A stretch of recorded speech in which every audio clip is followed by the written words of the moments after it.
Welcome to Brothers of the Serpent podcast, also known as Snake Bros.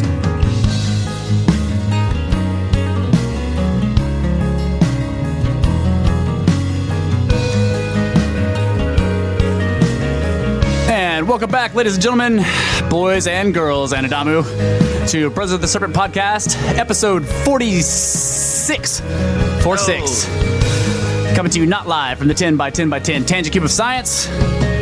Lots of interesting things going on. We got an article about weird, giant stone heads, ancient stone heads found in Texas. What? Then we're going to go through that. We got some. I want to look at the issue of. I don't know if they're really necessarily considered ARGs, alternate reality games, but this is kind of a long-standing thing with these crazy internet mysteries that are. You know, that somebody puts a clue out somewhere in some random thing, like in 4chan, right? There's just this picture shows up, and then people are like, what the fuck is this? And they start looking at it, and then all of a sudden it opens up this enormous mystery. So we can look at some of that stuff, because they become so enormous that people are like, who is doing this? Like, who is doing this? You know, it must be aliens. So I also want to talk about some spiritual mysteries. Yeah. Oh yeah, that stuff too. I don't have my newsfeed, so I can't talk about current events. Well, the Stoneheads one is kind of. I mean, it came from a current news. You know, it was from a magazine that was published this month or whatever. Okay, yeah, but it's not like this week. I don't think. But yeah, I think it was from the. Hello. It's from the BEC, the Power, that magazine that the Co-op publishes. Oh, really? Yeah, they have interesting articles in there every once in a while, and like that. Bender Electric Co-op. Yeah, you know. Oops. Now you know where we are. Great. Doxed. God damn it. And I only have access to that as a photograph, so. Oh, yeah, and the other thing I want to talk about is pyramids. And snakes. So let me pull up this photo of this thing, because this article is basically saying that some large stone carved heads have been found in Texas, and their provenance was like kind of weird. Like, where they came from? Where's the picture? Oh, I posted it to you and okay. Let's see. The Marikov heads. Yeah, Marikov heads. Marikov. I forgot that I only have access to this as a photograph, because it's not. It's an actual. A picture of the article. Yeah, it's a picture of the article. Yeah. So, Malakoff man discovered in 1929. So I'll read this article real quick. Many Texans have long been curious about the large carved heads. Many of them have been curious. Really, I didn't know about them. Large carved heads found near Malakoff, population 2,300, on Texas Highway 31 in Henderson County. Most visitors drive through Malakoff on their way to Athens or Corsicana, which I've never heard of those places either. Well, I knew Athens in Greece. The town dates to the early 1800s and thrived with the arrival of a railroad and the discovery of brown coal in 1912. In 1904, Malakoff had 9 general stores, 3 hotels, 2 grocery stores, 3 drugstores, a furniture store, 2 lumber yards, 3 theaters, a brick company, a butcher shop, 6 doctors, 2 barbers, an undertaker, and 9 builders, and a partridge in a pear tree. Bigger than Bandera. To understand the area's greatest natural mystery, I check in with Pat Isaacson, the director of the Malakoff Historical Society and Museum. The museum occupies a grand house on East Main Street and contains exact casts of the 3 heads designated as the Malakoff Man. Isaacson explains that in 1929, Thomas Bartlett, owner of Malakoff Pressed Brick Company, let's make bricks, sent a crew to the Trinity River for a load of gravel. The workers knew when they found a 98-pound, 16-inch long sculpture of a head that they had something valuable, and they brought it back to Mr. Bartlett. Bartlett displayed the head in his store until mining engineer B.C. Dr. Man, wow, that's a pretty cool name, contacted the Texas Memorial Museum in Austin. Okay, so according to the Texas State Historical Association, Elias Howard Sellards, a geologist and paleontologist, inspected the head and proclaimed it authentic. When a second head was discovered in 1935, Glenn Evans of the University of Texas at Austin decided further excavation was justified. From 1929 to 1939, they found 3 heads, the remains of mastodons, camels, and sloths as big as steers. Sloths, like that ties into the sloth. Oh yeah, that was one of the stories that I had sloth hunting, man. Okay, giant sloth hunts. Okay, so to view the original heads, I drive to Corsicana and visit the Pierce Museum at Navarro College. And Zimbala, museum director, explains that one of the heads was donated to the museum several years ago by Mary Love Sanders, who had inherited the head from her great uncle, who owned the quarry where it was found. Okay, so with the help of State Representative Brian Cook, the other two heads were removed to Corsicana from the Texas Archaeological Research Laboratory at the University of Texas. They were discovered on the same piece of land within a 10-year time frame, but until now they have never been housed or displayed together. Okay. The exhibit, so they go talk about the exhibit and everything, but according to the TSHA, which is, what is that? TSHA. Okay, so sellers believe the Texas something. Texas State Historical Society. That's right. Sellers believe the first head came from an Eocene geological formation dating 50 to 100,000 years ago and predates the first known occupation of the continent by Paleo-Indians. More recent studies, however, show that the deposit is late Pleistocene and dates the heads to the area of the Paleo-Indians. Of course it does. Right. Because it can't be that other thing. More recent... Okay, so as noted in the Handbook of Texas, other experts place the finds in the Archaic period of only 3,000 to 4,000 years ago. Right. Just, no matter where it was found. They're like, no, can't be that old either. Based on a vague similarity to the colossal heads found along the Gulf and made by craftsmen of the Olmec civilization, which they also don't know how old is. Yeah. Right? So they're like, no, they're like the Olmec heads, which are 3,000 years old, but they have no idea how old those heads are either. So, once again, stacks of assumptions. Some authorities ignore the validity of the Malakoff man, while skeptics believe that modern metal tools were used to carve the heads out in the first place. So, like, there you go, all the levels of skirp derps. Yep. Right? It was found in an Eocene formation, but they skirped that, and they're like, no, it was late Pleistocene. It was Pleistocene, so that puts it to, 12,000 years, but they're like, no, that's still too old. It's like the Olmec heads, which we don't know how old those are, but they're 3,000 years old, so that makes them that old, and other people are like, they're not even real. They were made with modern tools. Right, because they couldn't have had metal tools a long time. Right. It's just all the levels of skirp derping. Another question arises because no other relics were unearthed with the heads. Because these people couldn't have just come here, killed some mammoths, and took off. All right. Yeah. The excavation stopped in 1939 after the discovery of the third head. The excavation site was inundated by Cedar Creek Reservoir. Oh, great. Yeah. Flood it. Right. A recreational site. It's recreational, not even for, we need to flood that whole area. It's north of Malakoff. Because no further excavation or research can even take place, there always will be speculation surrounding the Malakoff man, and the mystery will remain, which is exactly what they fucking want. So, that's the article. Jesus. But the heads are, they're not, but they are weird looking. Yeah. They're not what I would call really precise but they're very strange, right?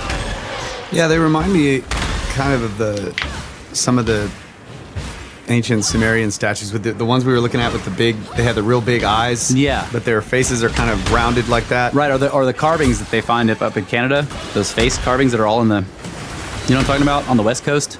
I don't know. We looked at them, they're like really old faded carvings in this granite stone along the shoreline. Right, and they have these weird faces, but each one of those is about 100 pounds. They're pretty heavy for. Yeah, that's pretty cool. Yeah, so it's an interesting story. I had no idea that these existed until this article. What are they? What kind of stone? I don't know. It doesn't say anywhere in the article, anyway. It would be really easy to do that in limestone. So the fact that they're assuming they were made with metal tools is probably something harder than that. Yeah, if that was limestone, even if it was only a couple thousand years old, it would already be worn away almost, But it was found in coal, so I don't think that would be limestone. I'm not sure. I don't know what stone they were. It doesn't say in the article. I couldn't find anything about it anywhere. And the show observer has looked everywhere, and he says he can't find it either. So. Oh, yeah, okay, but he's got the original archaeologist from the University of Texas who dated them at least 50,000 years old. Yeah, that's right. But they're all skirp dripping that, dude. They can't. He said the Olmec ties were insane. Unless it makes the Olmec hit 50,000 years, too, because I would think that that's right. Yeah. It doesn't look... It doesn't look even remotely like the Olmec heads, right. I agree, yeah. I totally agree. It was their heads out of stone. And I mean, where is that? Like this coal bed, it's like before the sedimentary layers. Like the sediment is on top of it. No, I mean not if it's Eocene. I mean, like it would have to be pretty recent sediment. Okay. You know, like I mean, because like Eocene is 50 to 100,000 years, right? So that's not that long ago. Right. But there still could be sediment on top of that, yeah. But I mean, like, yeah, it can't be much. Yeah. I guess. Especially if you're a gradualist. I don't know. That's pretty cool, man. Yeah. But sadly, it's just like all the other mysteries. A really terrible ending. Yeah. Can't even research it anymore. Right. Sorry, guys. Yeah. We flooded it for recreational purposes. Here's this interesting thing. Freaking awesome. Yeah. Here's this interesting thing, and nobody knows anything about it, and you can't even look at it anymore because it's underwater or whatever. Yeah. They flooded it, and then they blew it up, and they destroyed all the things, and then the artifacts disappeared. You know. They can't be limestone, because if it's in a coal bed, like limestone just falls apart when it gets hot. Yeah, that's true. It just crumbles. And you know, you typically don't get limestone type sediments within coal. I could be wrong about that, because now that I think about it, this is one of the things about some of these, like, blocks in, I can't remember what area where they think they've been heated or something, because there's like vitrification on the outside. Is that right? On where? It's in Peru. It's in Scotland. It's in.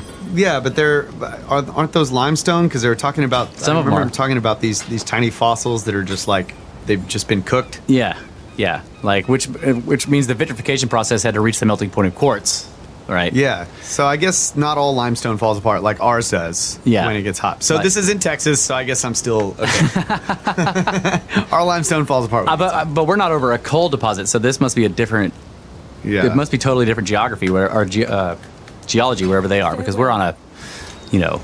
That's a great question. Brett just asked. Who the fuck floods a coal deposit that could still be mined? Yeah, it's a great question. Fantastic question, which will never be answered because everybody's dead and flooded, and you know.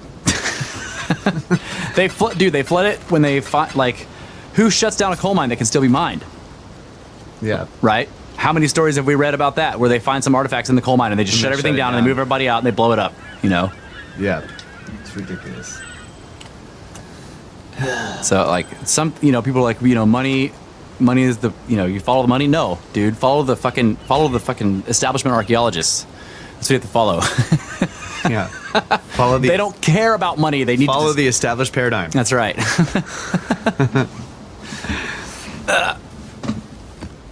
Okay, what? See, he's finding all kinds of information. The discovery was made by a guy who discovered a way to make badass white bricks from that material. Like the coal? The brown coal that they were digging up? Badass white bricks. Can't have that. The town was getting tons of economic benefit from the bricks he was making. Okay, yeah. So, that's right. He sent the guys off to the quarry.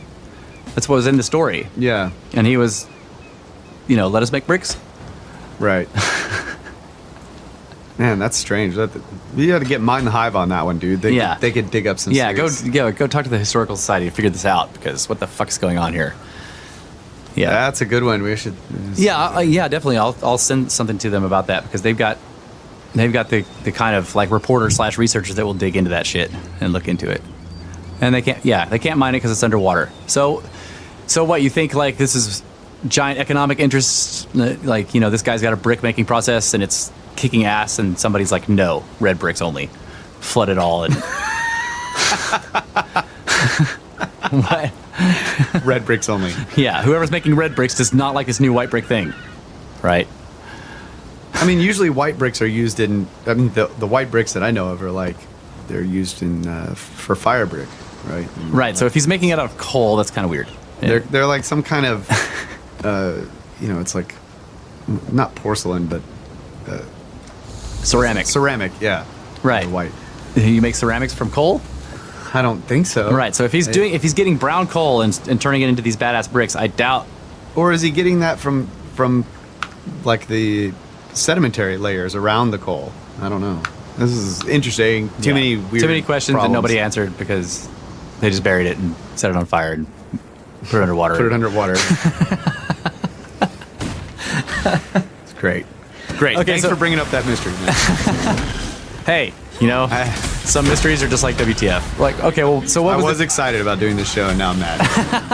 what about the sloth hunting? Oh, yeah. So I guess I don't have the story in front of me because I just wiped my phone. With a cloth.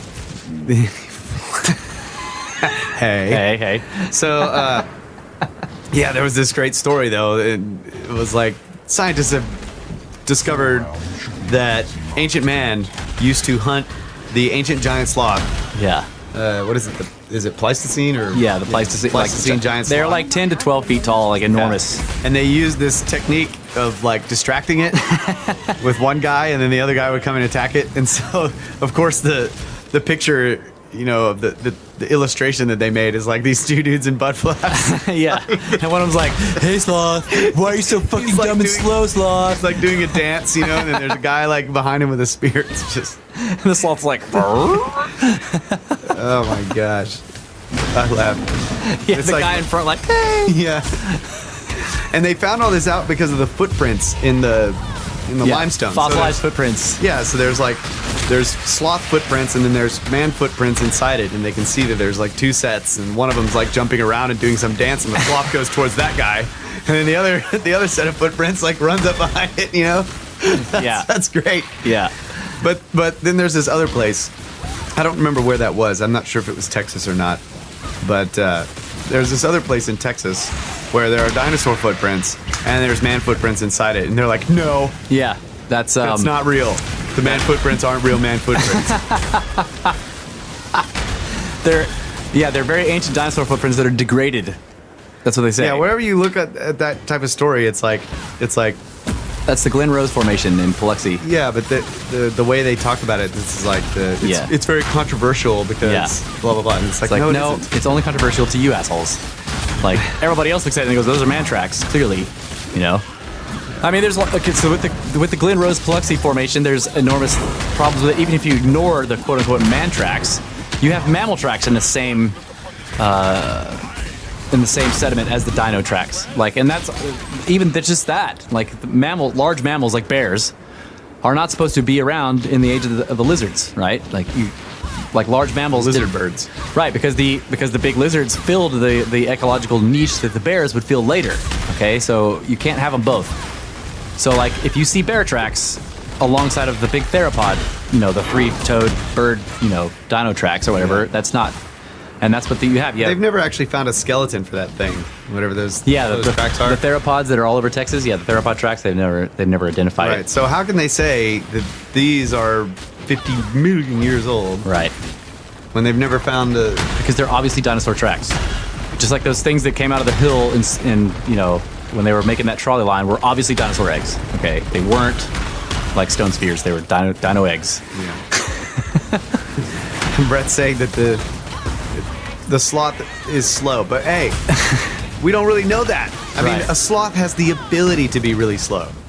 Yeah. Right? Like it can move extremely slowly. Right. That doesn't mean it can't move fast. Yeah. Like some turtles can haul ass if they feel like it. Like they really can move. Yeah, and you have to admit that like moving extremely slow, like every part of your body really slow, it's not is easy. A skill.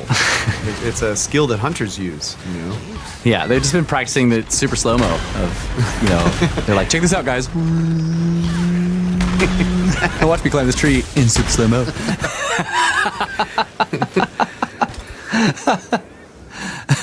And I don't know, like a giant sloth, like those things, like I said, were 10 to 12 feet. Even if it's really slow, that's pretty fucking big.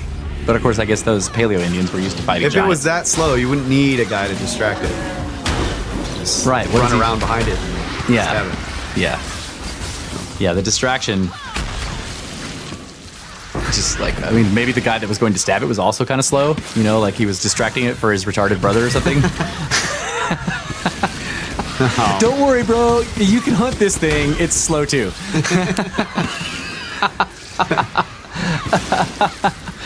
But I don't know that the mammal tracks with the dino tracks and the man tracks. They're like, so this guy was dancing, but it's somewhere else in Texas. You look at the man tracks and the limestone, you're like, no. But it's just because there's dinosaur tracks there. Yeah. But they don't even, you're right, they don't even know. Well, okay, I can't say, because the Glen Rose Formation has tons of tracks. Some of them are theropods, which have never been identified, but I presume, I don't know this for certain, but I presume the other ones are identified known dinosaurs that are in those, you know, because there's like, I've got this map that shows all the track forms going through this one area, and they point to them and like list off the different dinosaurs that they are. So, I don't know.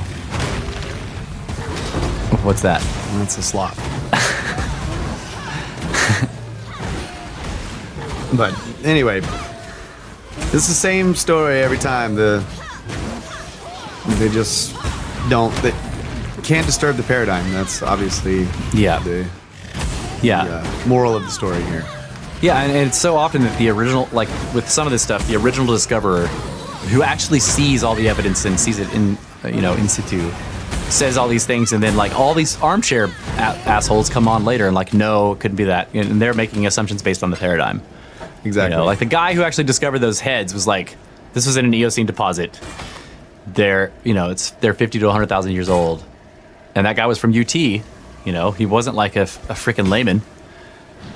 But later on, they're like, no, that can't be true because of the paradigm, not because they were there or saw any fucking evidence at all. Yep. Like I've been reading through this stuff on the Velikovsky stuff, and like so many of the critics, at the very end of all this bullshit they wrote, they're like, they admit to having never read the book. They don't actually know anything about what they're talking about. And that's so common with skeptics. Like, they haven't looked at the material. Yeah. They know the paradigm. And when it doesn't fit, they can point it out. Right. That's right. I like the thing you always say is like, yeah, we know that story. You don't have to tell us that one. Everyone knows that one. Yeah, that's right. Yeah, we know that idea. We're discussing other possibilities. So this other topic I want to talk about, which we probably should go into in the next after the break, but there's this thing with just set the table now. This little one right here. There's this internet mystery called Cicada 3301, and it started out with just this picture on a forum. I think it was 4chan. It may have been.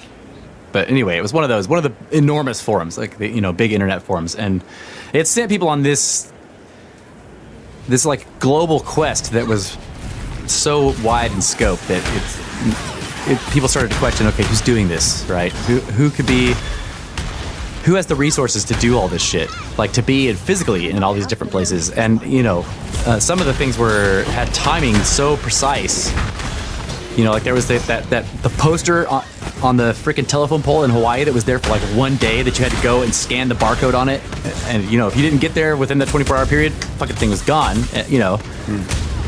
And then there's somebody over in Italy doing something, and then and then there's a phone in Texas that they have to call, and, it gives them this automated, it's like, it was all over the world, and people are like, well, okay, who's doing this? It's like the Toynbee tiles.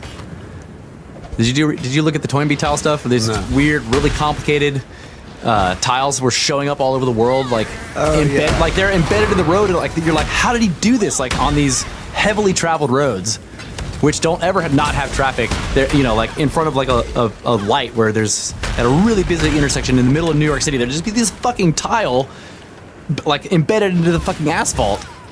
Yeah, I do remember. And people are like, how the fuck did he put that there? And it would discuss.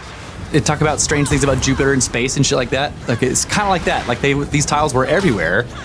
Well, this cicada thing was like, it starts out as an internet mystery, which is easy. You can be a guy on your armchair and you can do stuff and make people chase it, right? But when you start doing physical things in the real world, where the clues that they're finding from decrypting shit lead them to physical addresses. Yeah. Right, where you have to leave something there, like the fucking little poster on the telephone pole in Hawaii. When you were just like the night before in Italy or whatever. So people are like, well, who's doing this? Well, it can't be one person. It must be a group, but they're everywhere. And they have... Anonymous. Anon. Yeah. So I have this... I have an article about the whole thing that kind of details sort of the like one of the sets. Because this is the other thing about Cicada. It comes and goes. And it's an annual thing. Like there's a... Hello. there will be a puzzle set or a labyrinth that you have to go through, but if people don't solve it, because some things are timed, if nobody solves it, it just stops, and then like nobody knows if it'll come back. But it has recurred, I think, like 5 or 6 times. Right. So like people are like, well, what was that? What was the whole deal? Did anybody solve it? Because like it starts to divide people out, because there would be these huge groups of people collectively trying to solve, like where you go into this forum that's just dedicated to it, and like everybody's like looking at it and asking questions about it. But it starts to pick those people, like as it gets more complicated, and towards the end, well, people think towards the end of the puzzle, it starts to like pull the people out who are really solving stuff. Yeah, and like extract them from the group so that it's just them finding the final solutions. Yeah, I remember you telling me something about like there was this guy, one guy that got really close. Like, yeah, and then he just vanishes. Yeah. Right, and then we found out a bunch of stuff because there was one guy who was like just a little bit late on calling a number or something like that, and so didn't get to continue, right? And so then he turned around and like just disclosed everything that he figured out because he was done. But up until that point, people were kind of keeping it close to the vest because they were being instructed to do that. It's kind of like Halliday's Easter egg or whatever. Yeah, yeah. In that Ready Player One book, right? Yeah, like Ernest Cline. Yeah, so if you're when you're trying to solve the mystery and you're still involved in it, you're keeping it close to the vest because you don't want anybody else just like jumping, piggybacking on your work. Yeah. But if you figured out that you can no longer continue, then you'll disclose it, because then why the hell not? So I have this Telegraph article that kind of goes through the whole thing, but this was written in 2013. Like I couldn't find anything more recent on this, but and Brett says he has a link to a YouTube video that compiles all the clues. That'll be in the show notes. Yeah. That's cool.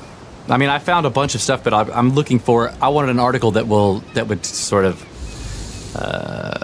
compile everything that's not Wikipedia, that, and this is the best one I could find. Like, there was more recent shit that I came across, but this is in terms of, like, sort of putting it into a narrative and showing you how this all worked, this was the best thing I could find. So, it's pretty cool. You want to... How long is that? You want to do that after the break? Take a snake break? Let's see. I don't know how long it is. Yeah, we probably should, because I'm sure it's lengthy.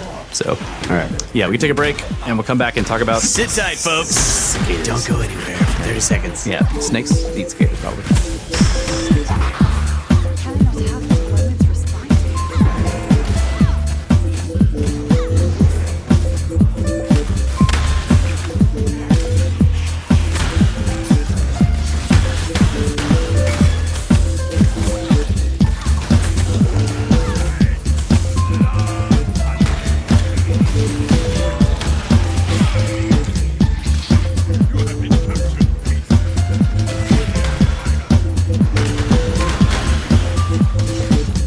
The views expressed by the snakes on this podcast are deeply rooted in an unstoppable pursuit of pyramids and snakes. Welcome back, brothers of the Serpent podcast. Here in the 10 by 10 by 10 Tangent Cube of Science, we're talking about some crazy internet insects. Quests. Yes. Quests. So I'm gonna go ahead. I don't understand. Yeah, I don't really, but I do find the puzzles to be fascinating. The choice of puzzles. It's one of the things that's about Cicada that fascinated me. So I'm gonna go through this in this Telegraph article, which I'll post a link to in the show notes. And keep in mind, this is written in 2013. Okay. For the past 2 years, a mysterious online organization has been setting the world's finest code breakers a series of seemingly unsolvable problems. But to what end? Welcome to the world of Cicada 3301. One evening in January last year, Joel Eriksson, a 34-year-old computer analyst from Uppsala in Sweden, was trawling the web looking for distraction when he came across a message on the internet forum. The message was in stark white type against a black background. Hello, it said. We are looking for highly intelligent individuals. To find them, we have devised a test. There is a message hidden in this image. Find it, and it will lead you on the road to finding us. We look forward to meeting the few that will make it all the way through. Good luck. The message was signed 3301. A self-confessed IT security freak and a skilled cryptographer, Ericsson's interest was immediately piqued. This was, he knew, an example of digital stenography. the concealment of secret information within a digital file. Most often seen in conjunction with image files, a recipient who can work out the code, for example, to alter the color of every 100th pixel, can retrieve an entirely different image from the randomized background noise. It's a technique more commonly associated with nefarious ends, such as concealing child pornography. In 2002, it was suggested that Al-Qaeda operatives had planned the September 11th attacks via the auction site eBay by encrypting messages inside digital photographs. Sleepily, because it was late and he had work in the morning, Erickson thought he'd try his luck decoding the message from 3301. After only a few minutes' work, he'd gotten somewhere, a reference to Tiberius Claudius Caesar, and a line of meaningless letters. Joel deduced it might be an embedded Caesar cipher, an encryption technique named after Julius Caesar, who used it in private correspondence. It replaces characters by a letter a certain number of positions down the alphabet. As Claudius was the fourth emperor, it suggested 4 might be important, and lo, within minutes, Erickson had found another web address buried in the image's code. Feeling satisfied, he clicked the link. It was a picture of a duck with the message, "Whoops, just decoys this way. Looks like you can't guess how to get the message out." If something is too easy or too routine, I quickly lose interest, says Erickson. But it seemed like the challenge was a bit harder than a Caesar cipher after all, so I was hooked. Erickson didn't realize it then, but he was embarking on one of the internet's most enduring puzzles, a scavenger hunt that has led thousands of competitors across the web, down telephone lines, out to several physical locations around the globe, and into uncharted areas of the darknet. So far, the hunt has required a knowledge of number theory, philosophy, and classical music. An interest in both cyberpunk literature and the Victorian occult has also come in handy, as has an understanding of Mayan numerology. It has also featured a poem, a tuneless guitar ditty, a femme fatale called Wind, who may or may not exist in real life, and a clue on its lamppost in Hawaii. Only one thing is certain. As it stands, no one is entirely sure what the challenge, known as Cicada 3301, is all about or who is behind it. Depending on who you listen to, it's either a mysterious secret society, a statement by new political think tanks, or an arcane recruitment drive by some quasi-military body. Which means, of course, that everyone thinks it's the CIA. For some, it's just a fun game, like a more complicated Sudoku. For others, it has become an obsession. Almost 2 years on, Erickson is still trying to work out what it means for him. It is ultimately a battle of the brains, he says, and I have always had a hard time resisting a challenge. On the night of January 5th, 2012, after reading the decoy message from the duck, Erickson began to tinker with other variables. There's a picture of the duck thing here. Whoops. Duck. Taking the duck's mockery as a literal clue, Erickson decided to run it through a decryption program called Outguess, because it said, looks like you can't guess how to get the message out. Right? Success. What a genius. Another hidden message, this time linking to another message, and you have to know about Outguess to linking to another message board on the massively popular news forum Reddit. Here, encrypted lines from a book were being posted every few hours. But there were also strange symbols comprising of several lines and dots. Mayan numbers, Erickson realized. And duly translated, they led to another cipher.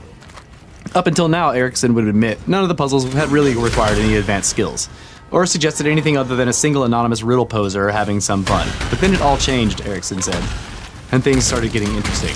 Suddenly, the encryption techniques jumped up a gear, and the puzzles themselves mutated in several different directions. Hexadecimal characters, reverse engineering prime numbers. Pictures of the cicada insect, reminiscent of the moth imagery in Thomas Harris's The Silence of the Lambs, became a common motif. I knew cicadas only emerge every prime number of years, 13 or 17, to avoid synchronizing with the life cycles of their predators, said Erickson. It was all starting to fit together. The references became more arcane, too. The book, for example, turned out to be The Lady of the Fountain, a poem about King Arthur taken from the Mabinogion, which is like, Mabinogi, Druid shit. A collection of pre-Christian medieval Welsh manuscripts. Later, the puzzle would lead him to the cyberpunk writer William Gibson, which I've read some of his stuff. Specifically his 1992 poem, Agrippa, A Book of the Dead. And Agrippa is also the name of a sort of a famous guy who wrote a grimoire on magic, right? The Agrippa grimoire. Infamous for the fact that it was only published on a 3.5 floppy disk and was programmed to erase itself after being read once. But as word spread across the web, thousands of amateur code breakers joined the hunt for clues. Armies of users of 4chan, the anarchic internet forum where the first cicada messages thought to have appeared, pooled their collective intelligence and endless free time to crack the puzzles. Within hours, they decoded the Lady of the Fountain. The new message, however, was another surprise. Call us, it read, at telephone number 214-390-9608. By this point, only a few days after the original image was posted, Erickson had taken time off work to join the pursuit full-time. This was definitely an unexpected turn, he recalls, and the first hint that this might not just be the work of a random internet troll. Although now disconnected, the phone line was based in Texas and led to an answering machine. There, a robotic voice told them to find the prime numbers in the original image. By multiplying them together, the solvers found a new prime and a new website, 845145127.com. A countdown clock and a huge picture of a cicada confirmed they were on the right path. It was thrilling, breathtaking by now, said Erickson. This shared feeling of discovery was immense, but the plot was about to thicken even more. Once the countdown reached 0 at 5 p.m. GMT on January 9th, it showed 14 GPS coordinates around the world, located in Warsaw, Paris, Seattle, Seoul, Arizona, California, New Orleans, Miami, Hawaii, and Sydney. Sat in Sweden, Erickson waited as, around the globe, amateur solvers left their apartments to investigate. And their mother's basements. And one by one, they reported what they'd found. A poster attached to a lamppost bearing the cicada image and a QR code. The black and white barcode often seen on adverts these days and designed to take you to a website via your smartphone. It was exhilarating, said Erickson. I was suddenly aware of how much effort they have been putting into creating this kind of challenge. For the growing cicada community, it was explosive, proof this wasn't merely some clever neckbeard in a basement winding people up, but actually a global organization of talented people. But who? Speculation has been rife since the image first appeared. Some thought cicada might be a PR stunt, a particularly labyrinthine alternate reality game, or ARG, built by a corporation to ultimately and disappointingly promote a new movie or a car. Microsoft, for example, had enjoyed huge success with their critically acclaimed I Love Bees ARG campaign. Designed to promote the Xbox game Halo 2 in 2004, it used random payphones worldwide to broadcast a War of the Worlds-style radio drama that players would have to solve. And you can look that up on YouTube, too, to see the I Love Bees.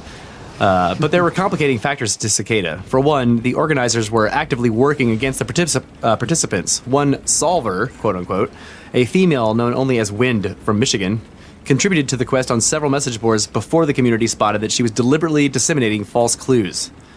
Other interference was more pointed. A long cautionary diatribe left anonymously on the website Pastebin claimed to be from an ex-Cicada member, a non-English military officer recruited to the organization by a superior. Cicada, he said, quote, was a left-hand path religion disguised as a progressive scientific organization, unquote, comprising of, quote, military officers, diplomats, and academics who were dissatisfied with the direction of the world, unquote. Their plan, the writer claimed, was to transform humanity into the Nietzschean Übermensch. I'm not sure. What is that? The Nietzschean Übermensch. Something German is really bad. This is a dangerous organization, he concluded. Their ways are nefarious. With no other clues, it was assumed by many to be a recruitment drive by the CIA, MI6, or America's National Security Agency, as part of a search for highly talented cryptologists. It wouldn't have been the first time such tactics had been used. Back in 2010, for example, Air Force Cyber Command, the United States' hacking defense force, based at Fort Meade in Maryland, secretly embedded a complex hexadecimal code in their new logo. Cybercom head Lieutenant General Keith Alexander then challenged the world's amateur analysts to crack it, and it took him 3 hours.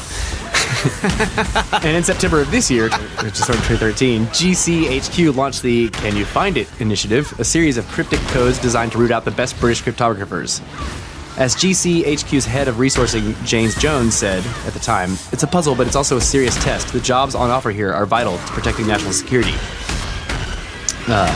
Dr. Jim Jalogly? I don't know how to say that. Former president of the American Cryptogram Association has been cracking similar codes for years and says it's a tried and tested recruitment tactic. During the Second World War, the top-secret government code and cipher school used crossword puzzles printed in the Daily Telegraph to identify good candidates for Bletchley Park. But I'm not sure the CIA or the NSA is behind Cicada. Both are careful with security, and the recent Snowden case notwithstanding, starting the puzzle on the anarchic internet forum 4chan might attract people with less respect for authority than they would want working inside, which is a good point. But that doesn't rule out other organizations. Computer and data security is more important than ever today. The proliferation of wireless devices, mobile telephones, e-commerce websites like Amazon, and chip and pin machines means the demand for cryptologists has never been higher. Something the UK government acknowledged last year when it announced it was setting up 11 academic centers of excellence in cybersecurity research. One of the more important components of security systems is the efficacy of the cryptography being used, which means cryptanalysts are in higher demand than ever before, no longer just with the intelligence services. It could just as easily be a bank or software company. I doubt that. From behind Cicada? Well, maybe software, I don't know. Erickson himself agrees. As a regular speaker at Black Hat briefings, which is a secretive computer security conference where government agencies and corporations get advice from hackers. He knows certain organizations occasionally go fishing for new recruits like this, but to him, the signs point to a recruitment drive by a hacker group like Anonymous. I can't help but notice, he says, that the locations in question are all places with some of the most talented hackers and IT security researchers in the world. Either way, their identity would prove irrelevant when the QR codes left on lampposts were decoded. A hidden message pointed the solvers towards a TOR address, which is Tor, short for the Onion Router, an obscure routing network that allows anonymous access to the darknet, the vast, murky portion of the internet that cannot be indexed by standard search engines. Estimated to be 5,000 times larger than the surface web, it's in these recesses where you'll find human trafficking rings, black market drug markets, and terrorist networks. And it's here where the cicada path ended. After a designated number of solvers visited the address, the website shut down with a terse message. We want the best, not the followers. Wait, that should have been not the rest. Come on, guys. We want the best, not the rest. The chosen few... Obviously, they weren't poets. Right, obviously not. The chosen few received personal emails detailing what none have said. Although one solver heard they were now being asked to solve puzzles in private, Erickson, however, was not among them. It was my biggest anticlimax. I was too late to register my email at the Tor hidden service. He says, if my sleep-wake cycle had been different, I believe I would have been among the first. Regardless, a few weeks later, a new message from Cicada was posted on Reddit. It read, "Hello. We have now found the individuals we sought. Thus our month-long journey ends. For now." All too abruptly, for thousands of intrigued solvers, it had gone quiet. Now they're bored. Shit. Okay, except no, on January 4th of this year, which is 2013 again, something new. A fresh image with a new message in the same white text. Hello again. Our search for intelligent individuals now continues. Analysis of the image would reveal another poem, this time from the book Liber al vel Legis, a religious doctrine by the English occultist and magician Aleister Crowley. From there, the solvers downloaded a 130 megabyte file containing thousands of prime numbers, and also an MP3 file, a song called The Instar Emergence by Artist 3301, which begins with the sound of, guess what? Cicadas. Analysis of that has since led to a Twitter account pumping out random numbers, which in turn produced a gematria, an ancient Hebrew code table, but this time based on Anglo-Saxon runes. This pointed the solvers back to the darknet, where they found 7 new physical locations from Dallas to Moscow to Okinawa, and more clues, but that's where, once again, the trail gone cold. Another select group of first solvers has been accepted into a new private puzzle, this time, say reports, a kind of Myers-Briggs multiple personality test. Or multiple choice personality test, sorry. But still, we are no closer to knowing the source or fundamental purpose of Cicada 3301. That's the beauty of it, though, says Erickson. It's impossible to know for sure until you have solved it all. That is why for him and thousands of other hooked enthusiasts, January 4th, 2014 is so important. That's when the next set of riddles is due to begin. And they did. But then it stopped for a while, but then they picked back up in 2016. I'm not sure what's happening now. Maybe it will all be revealed then, he grins, but somehow, I doubt it. That's what you were looking for as a more recent... Well, I was looking to see what had happened recently, and I saw that after 2014 or whatever, there weren't new ones the next year, but then in 2016 another one did pick up. Mm-hmm. But I'm not sure what's happened after that. But I know that people still don't know who the hell they are or what it was for. Yeah. All they say is that they're looking for intelligent individuals. That's the only thing that people know. And they ain't looking for me. Yeah. Not looking for me. But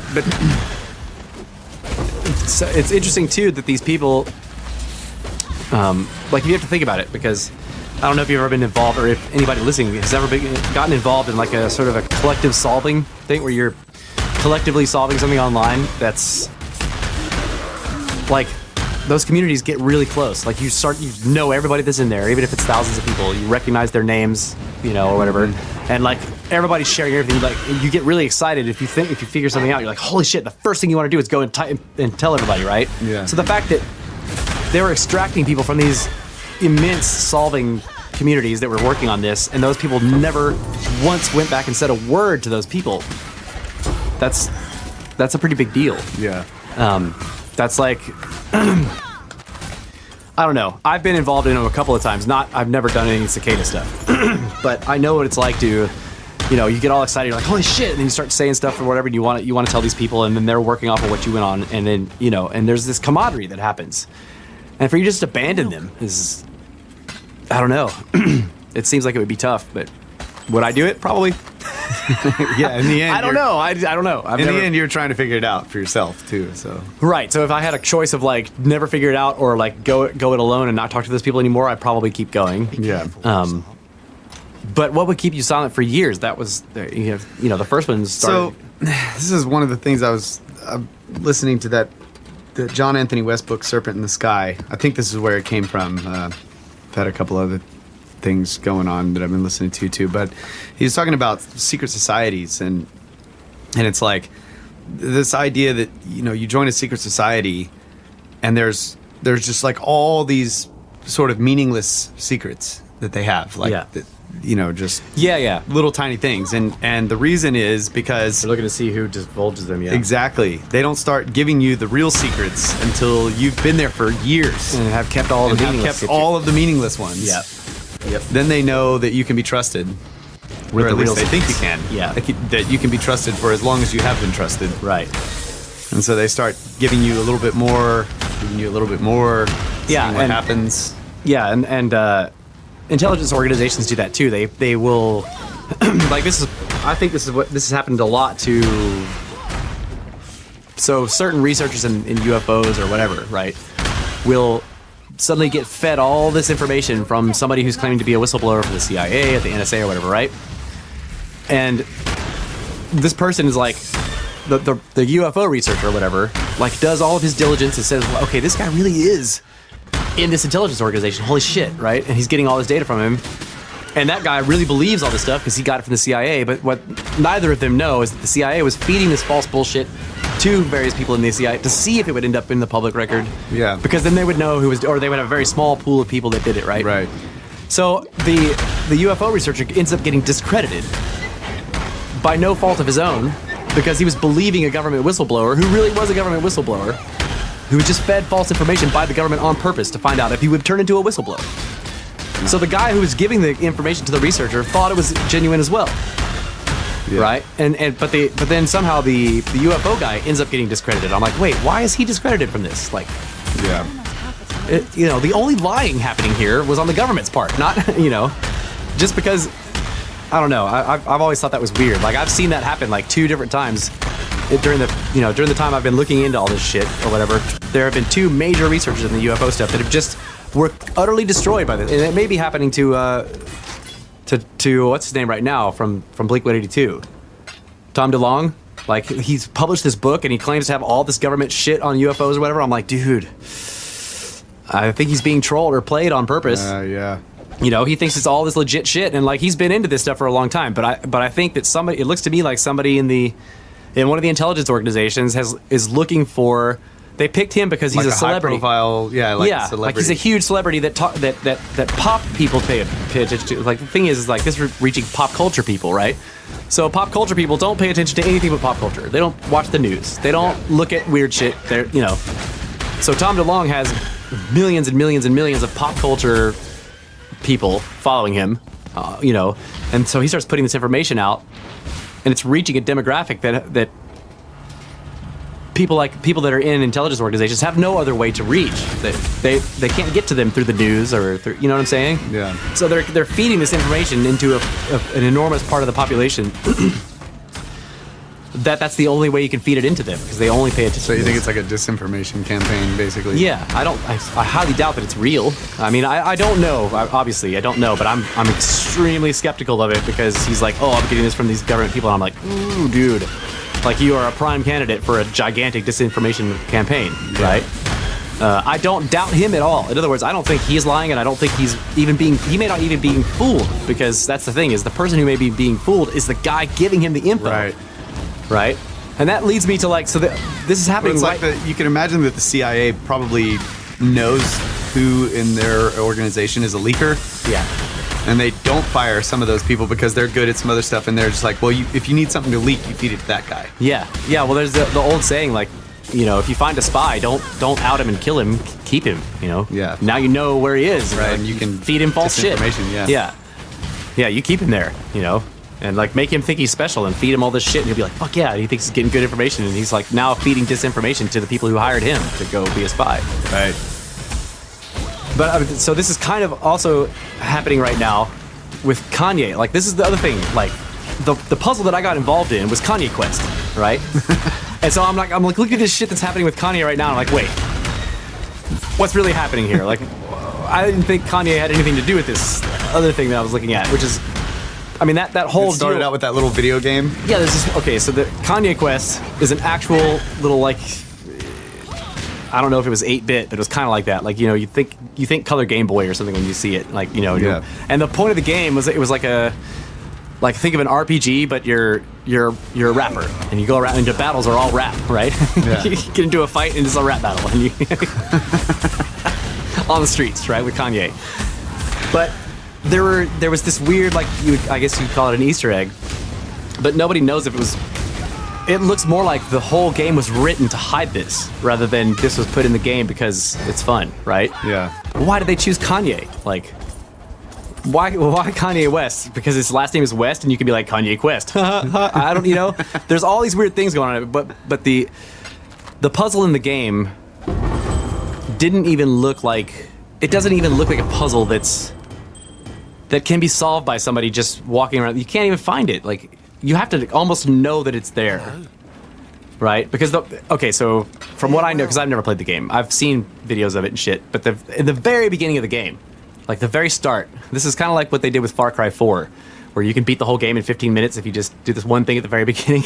You know, at the very beginning, somebody asks you a random question, like a passerby on the street. It's this chick. She asks you something. You know, it's in text. It's all right. She asks you this question. And if you tell her, she's like, "What do you want to do?" Right? And you can type in stuff. And if you put Ascension, why would you do that, right? But if you put Ascension in there, her answer gives you something that leads to you being in a totally secret, weird area of the game that doesn't make any fucking sense. You have to climb this enormous tower to the very top, and there's all these weird computers in there and shit. And you end up getting this weird clue that sends you off on an arc, like an actual, like the cicada shit. Okay, it sends you into. You get led to like Twitter accounts that are like weird series of numbers that are posting things. It looks like it's automated. They're still posting shit today. It's like a bot or something. Right, but occasionally, because people talk to it, you know, they're trying to ask it questions or whatever, and occasionally, like, the bot will be overridden by somebody actually at the console typing something, responding to something that somebody has said. And that's where I got involved, because I didn't play the Kanye game, and people had solved most of the stuff from that. But that key, this thing to unlock the door into the game itself, or the quest or whatever, was like so obscure. Yeah, and people are like, why would you even put so? There's this strange thing that's associated with the Ascension cult. Okay, so this guy was looking into all this shit, found these crazy websites about Ascension that were like enormously long, like, you know, no paragraphs, diatribes on all this esoteric shit, right? And like nobody understood that shit. I went and read all of it. I was like, whoa, okay, I'm seeing all this weird shit and stuff that the guy's saying. So I went back to the forum where people, and I was like, okay, I read all that shit, and like he's saying this and that. This is the other thing with the moon, and somebody took some of the stuff that I posted and sent it off to the Twitter feed, and they got actual responses from it. And the guy was like, okay, I posted this on the Twitter feed, and I got this, and I was like, oh yeah, that's that. And this person was, she found this thing, and you know, I knew a bunch of stuff from that too. Like, we started solving shit, and people were like, holy fuck, dude! Like, nothing has moved in this quest for years, right? That's freaking crazy, dude. So like, and it was all like ancient places and people, like authors and whatever. Yeah, or like this, or people that had found weird shit, like creation myths or whatever. Yeah, like I was like, okay, I know what that woman did this thing or whatever. And the guy was like, what? And so it gave a date that I associated with her. I was like, yeah, that date is the birthday of this woman who found something weird scientifically. And the guy went and put her name in the Twitter feed and got all this other responses. And I was like, oh yeah, that's this and that thing over there. So it started to like, whoever was behind the Twitter feed that was gotten to by following the bullshit of the Kanye Quest video game, okay, was posting this stuff that had to do with shit that Snake Rose talks about. Like, yeah. So for a while, people, you know, like I was posting shit and like the guy somebody was feeding it to the Twitter feed, and it would come back and be like, they said all this stuff. I'm like, oh yeah, that's this, and then he would go say it again to the Twitter feed, and there we get responses, and people were saying like, dude, people have been talking to this feed for years, and there's no response. You type whatever you want in there, you know, but like he was going in and typing in the stuff that I was saying and getting almost instantly responses from it. So somebody was like watching the feed, and they had been watching it for years and years and years. You have to think about that, like, or it was like a bot set for keywords or something. It could be that, but that would be hard to do. I don't know. not hard to do, not hard to set a bot for keywords. But when I looked at because he would post a Twitter log. Yeah. And I looked at it, I'm like, that's a person. I mean, I thought, a person typing. Yeah, because it's very specific to what he specifically said. Even though there's lots of code involved, like there would be all these numbers, and there would be, and I don't know, for whatever reason, each time it happened, I recognized a bunch of shit in it. I'm just like, okay, I don't know what that is, but this is a date. That's clearly a date. Those things are demarking a date, and if that's the date, well, that's the birthday of this woman who found this thing. And I tried to find all that whole conversation, but I couldn't. I think I know what it is, but I haven't dug it out. But anyway, I'll try to find it and see if I can put some of it in the show notes. But so the stuff that's been happening recently with Kanye has been kind of weirding me out, because it's like everybody has sort of thought that the whole Kanye Quest thing, having to do with ascension, which is what ascension is, like initiation. It's to rise above, right? And that, like, this is what he's doing right now. Like, and people are flipping out on him and everything, and I'm like, wait. Is this all part of this fucking game? Like, is that what's really going on? Is Kanye doing his own quest? Right? Or is he just trying to get attention? He's like, motherfuckers act like they forgot Kanye or something like that. I mean, I don't know. The stuff he's saying, too, he's talking about being awoken. Yeah. Rising above. And I'm just like, this is ascension. This is Kanye Quest. That's crazy. Maybe he's got some crazy hacker friends that he was like, hey, bro. Yeah. I don't know. Flashing lights. But that was years ago. I mean, what? When you first brought that up, the Kanye Quest thing, that was a long time ago. Yeah. Yeah, it was a long time ago, but these games don't have a... I know. It's like by the time I got involved in it, it was already years and years old, and the feed was still the Twitter feed was still active. Yeah, what I'm saying is that, like, what he's doing right now, it seems like, why would he?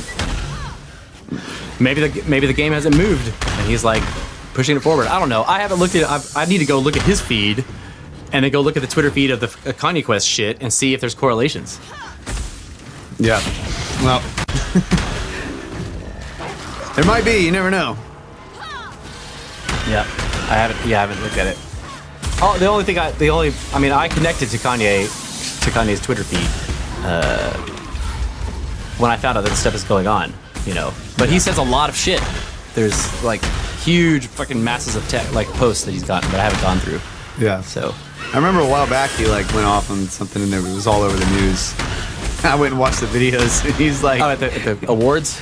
No, I don't remember. I thought one of them was at a concert. And he's like at a concert and he just starts talking about shit. And okay. Get mad. I know that he's like telling Jay-Z, yeah, don't come after me, bro. Don't send the killers after my head. Yeah, I know. And he kind of wasn't it like he went up there and was saying Beyonce should have gotten an award or something like that? Like he was flipping out on the mic. Like he went up there and took he was like, she should have gotten this, blah blah blah. I don't know. I thought that was Kanye that did that shit. Yeah. I think he's like, I don't know. He took it from some country artist chick. Oh yeah. Taylor Swift. That's her. Yeah. Yeah. So that's all I really wanted to get into on that. But the Cicada 3301 mystery is ongoing, as far as I know, and there are other ones that have kind of cropped up since then. I don't know what they're called, but I think that there's at least 3 of these types of global, what look like recruitment drives for people who have very wide-ranging interests, and especially are experts in cryptography in some way. So, that have puzzle-solving minds, basically. Yeah. They need, like, autistics. The autists of 4chan can solve anything. Yeah, that's really cool stuff. I wish I could get involved in something like that didn't require programming knowledge and. Yeah, well, that's why I never got involved. But it was cool to be, because like in those communities, I didn't have to know anything about cryptography or programming. I could just be like, that ancient reference is this. Yeah. Like if you go look at this pillar in this Indian temple, and they're like, holy fuck, because they don't know any of that shit, right? Yeah. There's like a little part of me that's kind of jealous of the people that can do all that. Yeah. But then when I back away and it's like, oh, I don't live in a basement. But it's just some other group of people that are looking for people Whereas the puzzles I'd rather solve, there aren't people looking for people to solve those. Yeah, or they were, but it was a long time ago. Or Well, I guess it could be aliens. there are, but I'm just thinking like, you don't need a group of people giving you a quest to follow to try to solve ancient mysteries or to try to solve the mysteries of the universe. You just do it. Yeah. Tribute. So it's kind of like I'm already doing it. Right. Trying to do it. Yeah. It's like I'm a member of various unsolved mysteries groups and forums and stuff, right? But they're almost always, like 99% of their posts and the things they're talking about are modern murders or unsolved murders or, so crime cases, right? And every once in a while I'll go in there and be like, but look at this pyramid. Because it's unsolved mysteries, like, and they all get really excited because they're like, man, all we ever talk about is like murder mystery or missing people, and like you show up and you're like, what is this fucking thing in Siberia? And like, so like they like that stuff too. But yeah, usually if you look at that stuff, like if people are just looking at the modern mysteries, I'm like, you guys are really good at solving all these. I mean, they'll fucking dig through DNA records. They'll look for, and they'll solve. I'm like, well, why don't you guys take a look at this weird thing in the desert, Yeah, that's cool. I love solving puzzles too, though, but I can't do it with programming.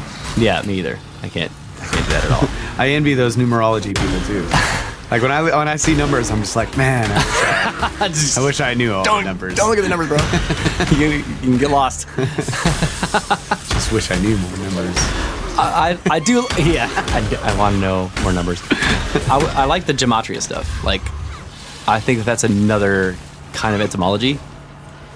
There's a weird entomology thing with gematria. The entomology, like the study of insects. No, I'm etymology. Etymology, yeah, the study of words. Sorry, put the N in the wrong place. Just get it out of there. Yeah, just get rid of it altogether. Yeah, the study of words, or the like where these ways of saying things, or even just the sounds that are used in language. Yeah, and then the fact that they, in ancient texts at least, some of their alphabet, like the alphabet they were associated with numbers, and so you could take any ancient text and convert it into numbers, and then like each word, like the Hebrew. Yeah, so they would. Yeah, the Kabbalists would do this with gematria, where you would take any Hebrew word and you would, exchange each individual letters for the numbers, add them up, and you get a number. And then any other word that also equaled that number would be associated in some weird way that you wouldn't see purely through the language or the concepts of them. But once you knew through the numbers that they were associated, then you would see these weird correlations, right? Yeah. That's really cool. So yeah. Stay in the lodge. Yeah, I love etymology. It's a huge puzzle. Endless. So we were talking about the language of the birds, like we had this discussion the other night. Yeah. Do we need to take a break? Yeah. Before we move on to a new topic. Yeah. So we're gonna take a break. We'll come back. We got this topic that I want to get to with language of the birds, before the confusion of tongues. This ancient language. It's the confusion of snakes.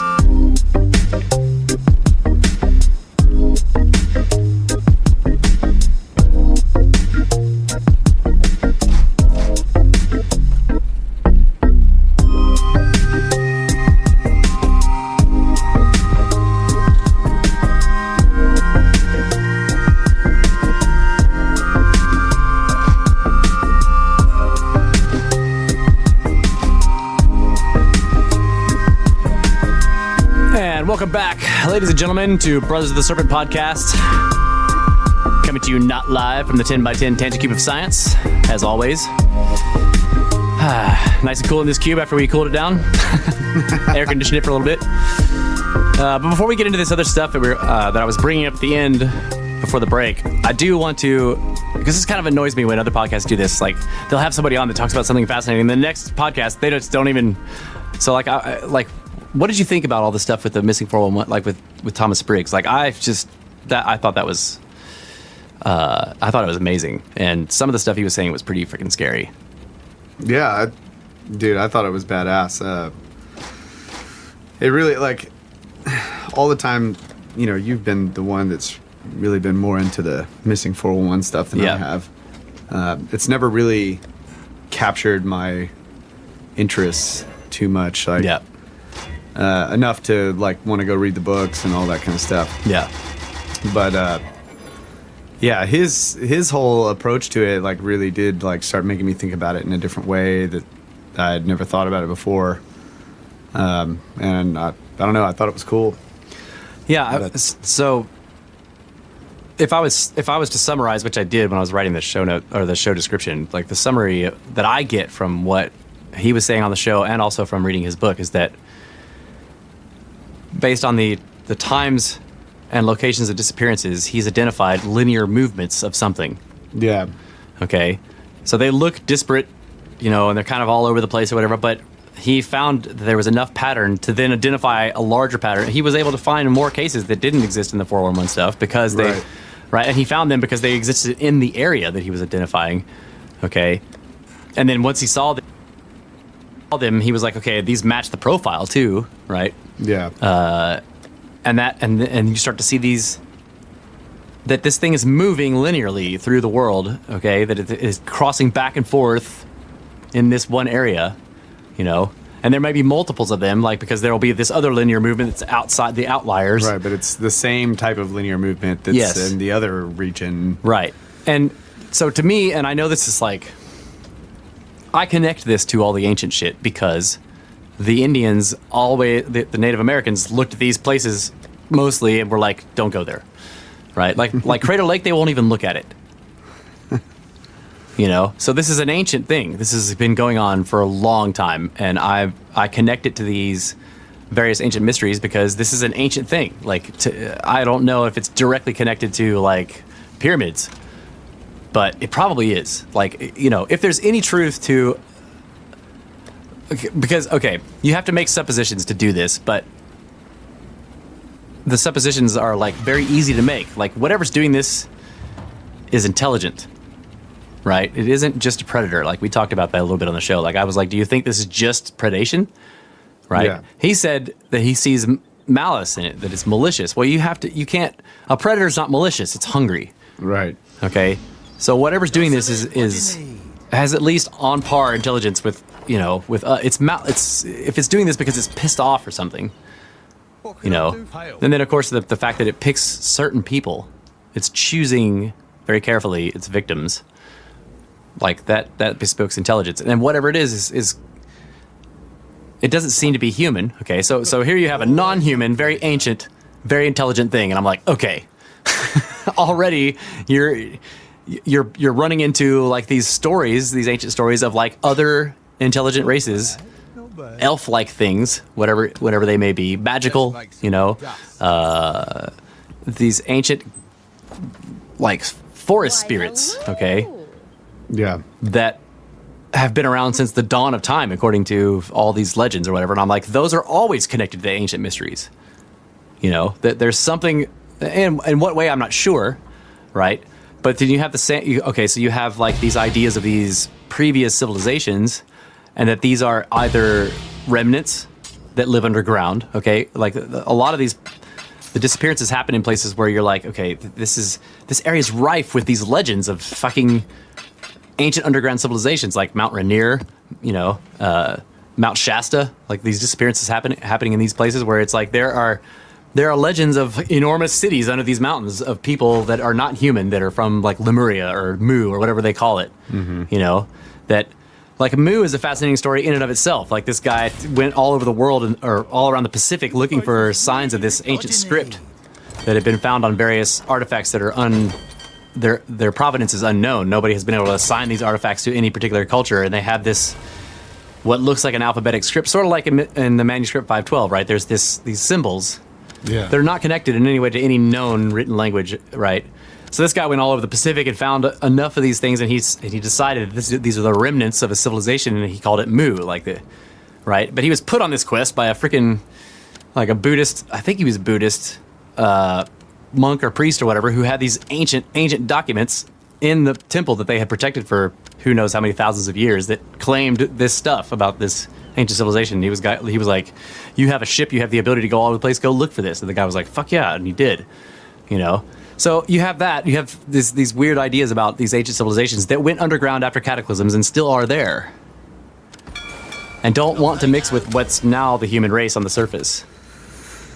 I wonder if there's another connection to all of these disappearances, which is more like genealogical or, DNA related. Yeah. Like the parents of the children that went missing, are they geniuses? Do they have geniuses in their family or whatever? Because it's like, now you're saying all this and it's making me think of like this freaking cicada 3301. Like they're looking for specific people. Yes. And then once the people get to a certain point, then they just vanish. Exactly. They go off the radar. Right. So it's Cicada 3301 could be another aspect of whatever's yeah, causing. exactly. Yes. Like, so it's like if this sort of breakaway civilization or whatever it is actually, it's like some other beings or whatever they are, but they're looking for specific people and they've been studying them for thousands of years. And, and they're like, that one. Right. Because it's young. Right. And We've been following the line, like the kid who told the story about the robots in the cave. yeah. Said that It's straight out of a Stephen King, that's Yeah. like the Dark Tower, man. Yeah. Like the kids they get, yes, that's right. they vanish, and then when they return them, they're ruined. Right. Ruined, yeah. And then there's the weird thing with the grandma. The grandma's like, I woke up face down outside of my tent with a weird wound on the back of her neck, like somebody was taking samples, and then decides to take the grandson, right? You know? Like they take samples from the grandma, genetic samples or whatever, and they're like, yes, this is right. And then they snatch the grandson. But of course he says that they told him that he was put in his mother's womb by them, that he was not, you know. It's like they were checking or something. Right. And it's like, okay, so are they saying he's alien? Or are they saying that he's a human from a different stock? Right? Because, like, that's what I thought of that. Like, people are like, oh my God, he's alien. I'm like, no, I think that what they're saying, like, if this is all legitimate, what I see in that is that there are other humans that have been separated from the bulk global human population for a long time, maybe for tens of thousands of years, because they went underground at the end of, like, okay, so if our civilization was facing a cataclysm, we didn't have any way to get away from it, but some of us, many, many thousands of us, went way down underground into a facility that we built specifically for that. Tens of thousands of years later, those people are still around. They haven't mixed with the humans that are on the surface now, but they want to, but only in controlled ways. Right? They wouldn't care about them so much, probably, because they're not connected to them anymore. Maybe they would. I don't know. But the maliciousness of this is like, I don't know. I also look at so the woman that came out and was like, there's these weird longheads controlling the global bank, right? Yeah. Like, she says that they had a civilization previous to the last ice age that was very powerful, but there's not very much of them left now. Like, it could be something like that, Like, if you have a very small pool of individuals, but you want to keep going, you're going to need to mix with the larger genetic pool of but if you think you're above them for whatever reason, because you're a longhead or whatever, you don't, then you're going to pick and choose who you take. Yeah.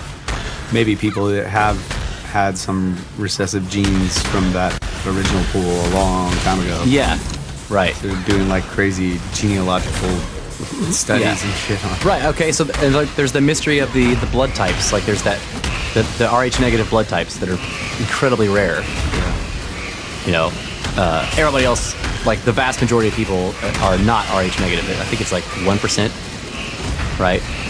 But there's all this strangeness about them. And it's like they shouldn't even. I can't remember all the specifics about this, but there's a whole bunch of things like, why do these people even exist? Like what? How is this possible, right? And so there's, people are like, well, they're aliens. It's like, well, are they aliens, or are they remnants, or are they the results of some genetic experimentation that's going on? Because there is some break off human civilization that is, like in terms of adaptation, so diverged from us, or we've diverged from them because of the separation, right? Yeah. I don't know. Like that's where my mind goes with all this is, I mean, I do get interested in the missing persons cases just because they're mysteries. I read them, I'm like, what the hell is going on there? Just like the Devil's Footprints, right? It's like, what is happening? Or the guy that just disappeared in the plane, that crashes in Canada running out of jet fuel. There's nothing there that connects that, but those kind of mysteries intrigue me. So I look at these missing person cases and I get interested in them for that. But the fact that this has this commonality across the globe, connected with ancient forest spirits and that's where I make the connection to these greater mysteries that we look at all the time. Yeah. But it's a tenuous connection. I don't know. But, just the fact that there's something ancient here that seems to have been doing this for thousands of years. Yeah, like I was suggesting the Roanoke colony, they all just vanished. Right. And there didn't seem to be a struggle, and there's no skeletons. Right. It's like it already fits the profile. Yeah. The whole fucking colony with like 100 people just disappeared. And it's like, before that, there were the Native Americans here. And so, like, if that same entity or group or whatever was also here, they had been pulling from the gene pool of the Native Americans, and Native Americans were staying away from these areas. Yeah, exactly. Remember, like, they were like, and they already had like a limited gene pool. Yeah. And so then, like, suddenly these colonists start showing up. Yeah, they're like, whoa.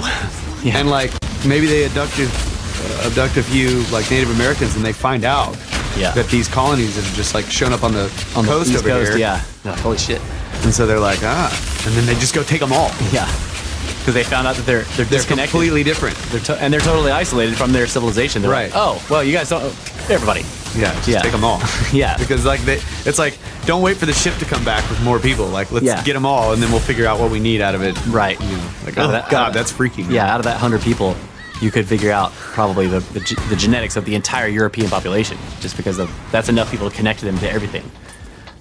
And so then they knew their MO from then on, who they're going to take, right? Yeah, that's crazy. And the other thing he mentioned about how he was like, it's interesting, like we look at all these ancient pueblos, these places where the Native Americans had settled, and they were always outside of the ancient forest lines. Right, the places now are all it's all desert, but there's a known place where this is where the forest began, and the Indian settlements were always not in the forest. And I remember him mentioning that in his book, and he said it on the show too, because you were asking him about like you were mentioning like arrowheads, and like we don't really know who made these and everything, and he was like, it's interesting because I've been to all these places all over Arizona or wherever, and like they always made their settlements outside of the deep forest, the big freaking I always think of in the Lord of the Rings movies, right, where the two hobbits disappear into the forest, and they're tracking them around, and they disappear into Fangorn Forest, and there's like these huge trees right there, right? That's what I think of. Like, you don't want to camp in there because there's, it's ancient, and there's ancient shit that will just fucking disappear your ass. So they make their settlements outside of the forest. Yeah. But people think of the Native Americans as being forest people. No. They did not want to camp in the woods. I mean, I guess you could say there were tactical reasons for that too. Like, it's easier for people to sneak up on you if there's trees everywhere for them to hide behind as they're coming up or whatever. Yeah. But it is interesting that they were always outside of the forests. Yeah, I mean, I guess it makes sense. Like there was a lot of game that was, out in the plains. In the plains, it's like easier to scope out, find them, track them. Yeah. Than when you're in the forest and like you're tracking a deer and something else is tracking you and you don't know. Right. It's like that. And then right before the thing tracking you makes the kill, you get bit by a spider and you die. So it's like, better stay in the grass, man. It's like that. It was one of the new Star Wars movies where they're underwater, and like the huge fish tries to eat their little submersibles. When this giant fish comes out and eats that one, and then the huge was eats. Yep. You're hunting the deer. There's something hunting you, and there's something hunting that thing. Yeah. You killed the deer. You're like, yeah. Meanwhile, you pissed off the wrong bug. Right. And everything dies because you got bit by a spider right before everything got eaten. Yeah. Yeah, that is, I don't know, that's, but definitely like the Native Americans had these places, that they named things like, Devil's Hole in the ground and stuff. You don't ever want to go there. It's like Devil's Hole in the ground. Yeah. They didn't really need to tell you not to go there. You're like, what's over that hill? And they're like, Devil's Death Den Hole. Yeah. It's like, oh, cool, let's go check it out. The place of the incredibly evil dark gods that eat people. Oh, let's go look at it. Because, yeah, you think about that, it's because The place with the incredibly evil dark gods that eat people. sweet, let's go check it out. Yeah. Poppycock! Yeah, because who's showing up? Like all these Enlightenment Europeans that don't believe in that shit anymore. Right. You know, they're like, what, dark gods? Gone. Like there's that story of the. It was just like that. It was in Africa though. The guy there was a lake nearby that was like a stagnant, nasty water or whatever. And all the natives believed that something lived below that. They viewed it as an ancient god that lived in the lake, right? And all they did was any interactions they had with the lake was like throwing shit into it for it to eat. They didn't swim in it. They didn't fucking mess with it. And this European guy is like, whatever. And he goes up, he climbs up on the cliff, dives in, never surfaces. Oh my god. Just, Yeah, probably banged his head on a rock. Banged his head on a rock, But he would have floated back to the surface eventually if that was happening. Like he never, and then there's the guy who drove off into the guy, I think this was in Austria where I love this story. He had the little motorcycle and they had found a tunnel, and they were like, oh, don't go in there. It's like this is not ancient. The Nazis put all these traps and shit. He's like, whatever. He drives the motorcycle off to the tunnel and he never comes back, like. It's just skeptics die in great ways. That's what I was about to say. There's a kind of story that I call the death. Like the script derp death tale. Yeah, that's right. There's a type of story I call the death of a skeptic. It's just like people who don't believe the shit that you're trying to tell them. You're like, dude, I'm telling you. They're like, whatever, and they go in there and die because they didn't believe you. Because they're script derping everything, and it's true. It's a kind of a Darwin Award of a type. But I mean, I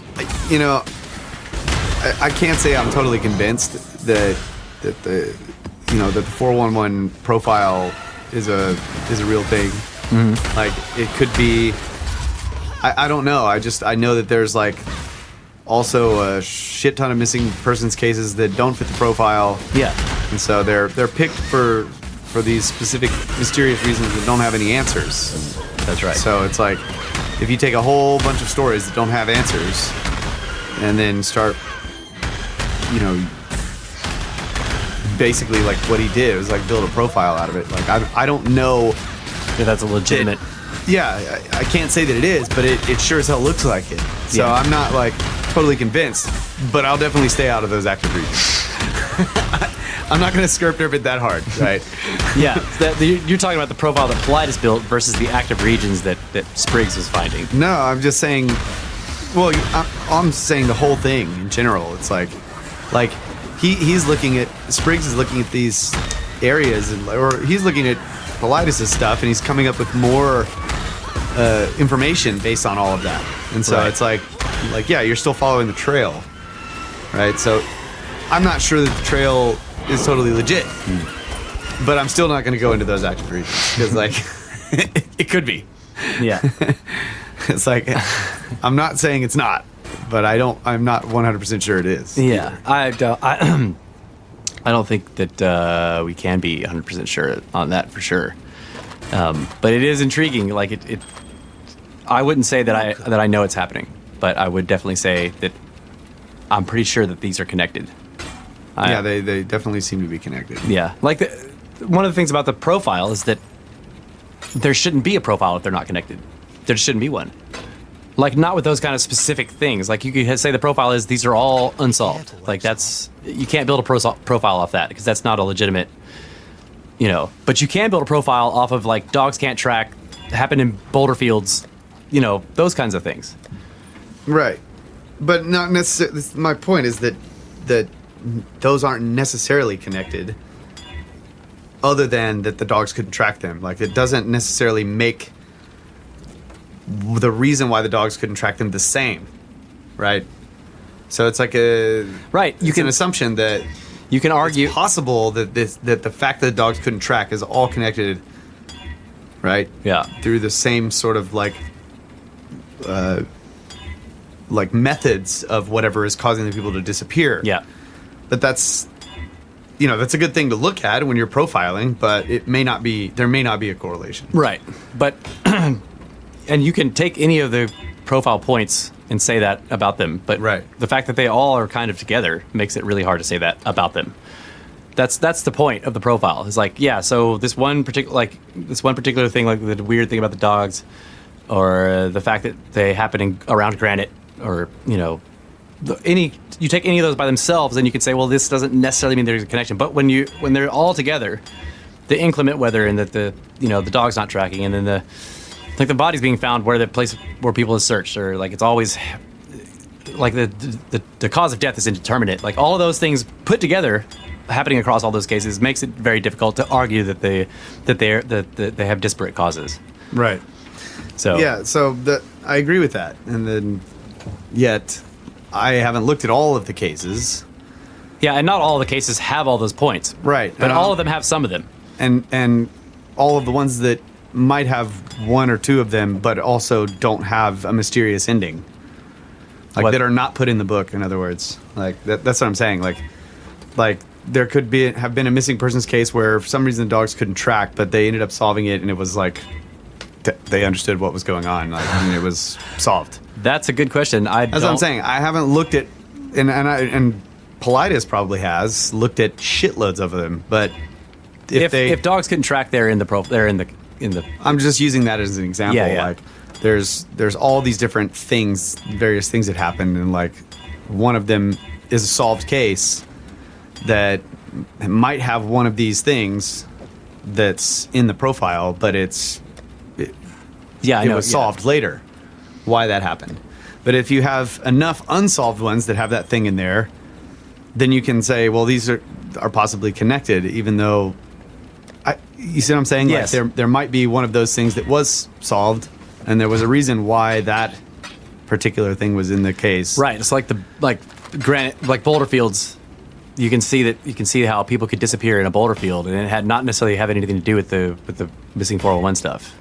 Because you could disappear in a boulder field, right? You could fall and break your head and die amongst the boulders, then it would take people forever to find you. But maybe not, because the dogs would be able to track you, because they should be able to, right? Yeah. So, I don't know. I know that he's said that they have gone through tens and thousands of cases to cull out these ones. But he doesn't tell you, there's no precision on him telling you, like, how they're... So, like, if they find a profile point, does that mean it's always included? Or do they find profile points in ones that don't seem to have mysterious things going on? He's right. I don't know. I tend to think no, because there's I just have no way of knowing, but That's what I'm saying. I've read lots and lots of missing person stuff that has nothing to do with 411, and I've never seen any of these in any of those cases. Right. But that's exactly what I'm saying, is that I have no way of knowing all of that. So that's why I still have, like, a level of doubt. Yeah. It's just like, well, I just don't know. Level of doubt is healthy. I don't think that we should be saying that. I have a healthy level of doubt. Yeah. But, it looks freaking freaky. Yeah. Freaking freaky. Yeah, and it's even if some of the profile stuff happens elsewhere, which I don't really see. I don't know. I'm thinking of what I know about the profile. I'm like, if that happened in any other case, it would be so weird. They're straight. Inclement weather and the boulder fields one are the only two that I can think of. The only profile points where those could happen in other cases and not make it mysterious. You know what I mean? Well, it's not mysterious after it's been solved. That's my point. Well, I mean, a lot of the missing 401 cases are quote-unquote solved, but they're not. Well, I mean, like, where the person was found and it was just, okay. So this story we talked about where the guy vanishes from the ski resort and then shows up in California and all that. Yeah. There's, like, weird shit in there, but it's like the guy was found and now we don't hear anything else about the story. Yeah. Right? So that's not necessarily what I'm talking about, because that's not really a solved case. Just because the guy was found, we still don't really know what happened because it was not reported. Right. Yeah. Or it was just the answer to the mystery was assumed by reporters or whatever, and they just put it out there and it was the end of the story. Yeah. That's not what I'm talking about. I'm talking about ones where, like, we actually do get the information and we figure out what happened from the people that were found, if they were still alive, or if there was, like, hard forensic evidence, if they were found dead, that explains the mysteries. Like when you listen to Sherlock Holmes, like there's all these mysteries. You're like, how can this possibly be? You know, but he solves the cases, and there's like these weird things. But if he hadn't been there, then it would have just been like all these unanswered questions, and the cops are just like, oh, he robbed the store and then he killed himself. You know, it's like, making it up. Yeah, that's not what I meant by solved. Like they're I mean truly solved cases. I mean, and those are rare. And period. My point is that it's like the answer to a riddle. Once you have it, it's no longer mysterious. So it's like I can see how these points, these profile points, may not be included necessarily in a case when they knew the answer at the end. Right? They're telling you about the case, and this is what happened. Okay. So they're like they completely know the answer, the real answer. And so there's nothing mysterious. They're not asking all these weird questions. That's exactly right. That's what I'm talking about. But I don't know. I don't look into it enough. My point is that I can't, from the standpoint of somebody who doesn't really look into it, I'm not going to claim that I fucking know shit about it. I just like it's an interesting topic, and I see it's plausible. Like all this research and everything that's being talked about is like interesting. And honestly, if I was to say that, this is like definitely something going on here, I would lean more towards intelligence, right? Than just like, oh, this is all just flukes, like mishaps and strange there's something natural phenomena. There's something intelligent happening, and it may not be the same intelligent thing either. I mean, there's and I go back and forth between, is it something physical or something else?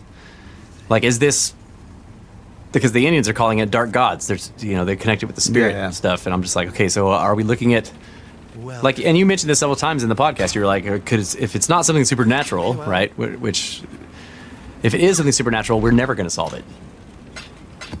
Well, maybe.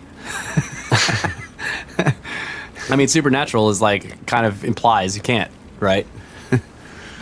If there is a supernatural, beyond nature, if there is a supernatural realm and we're part of it, then maybe eventually we'll figure it out. But it might not be while we're here. Right.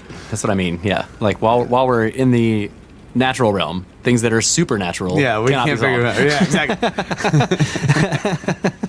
That's what I'm talking about. Yeah. If it's supernatural, we have to wait until we are also supernatural to solve them. So those types of mysteries are interesting to me too. Like the supernatural is a mystery, and I like to look into that kind of stuff. And so for me, the whole topic is not something that I would actively pursue, but after having that interview, I'm way more interested in it than I was before. Yeah. Like seeing that these, because Politis doesn't really do a lot of like, concluding. He doesn't really. Right. Right. And that's not what he considers his role anyway. He's just pointing out like the mysteries. And also because connections. Yeah. And also because his books specifically were outlining all the actual data points of the disappearances. He was very careful because, he's like, look, real people disappeared and they have families. Yeah. And I'm not going to be going around making wild suppositions about what happened to their family members. That's just not right. So he viewed his thing as like to stay away from that for that specific. Like he probably has other reasons. Like number one, they can't really they have a hard time discrediting him on the subject, right? That's what they're like. Well, he looked at Bigfoot too. They do all that bullshit because they're trying to find a way to discredit the guy. Right. And it's hard for them to do it on the subject of missing 411 because he hasn't come up with any quote unquote crackpot theories, right? Yeah. But he always says that his main thing is like, look, these people have living relatives that are devastated still by the loss of their family member, and I'm not going to be running around saying that they got taken by aliens or eaten by Bigfoot, right? Right. Which I think is great. So that's why I like what Thomas Spriggs is doing is he's actually like thinking about it and talking about it in a way that is more oriented towards like what could this be? Yeah, or at least like trying to narrow down.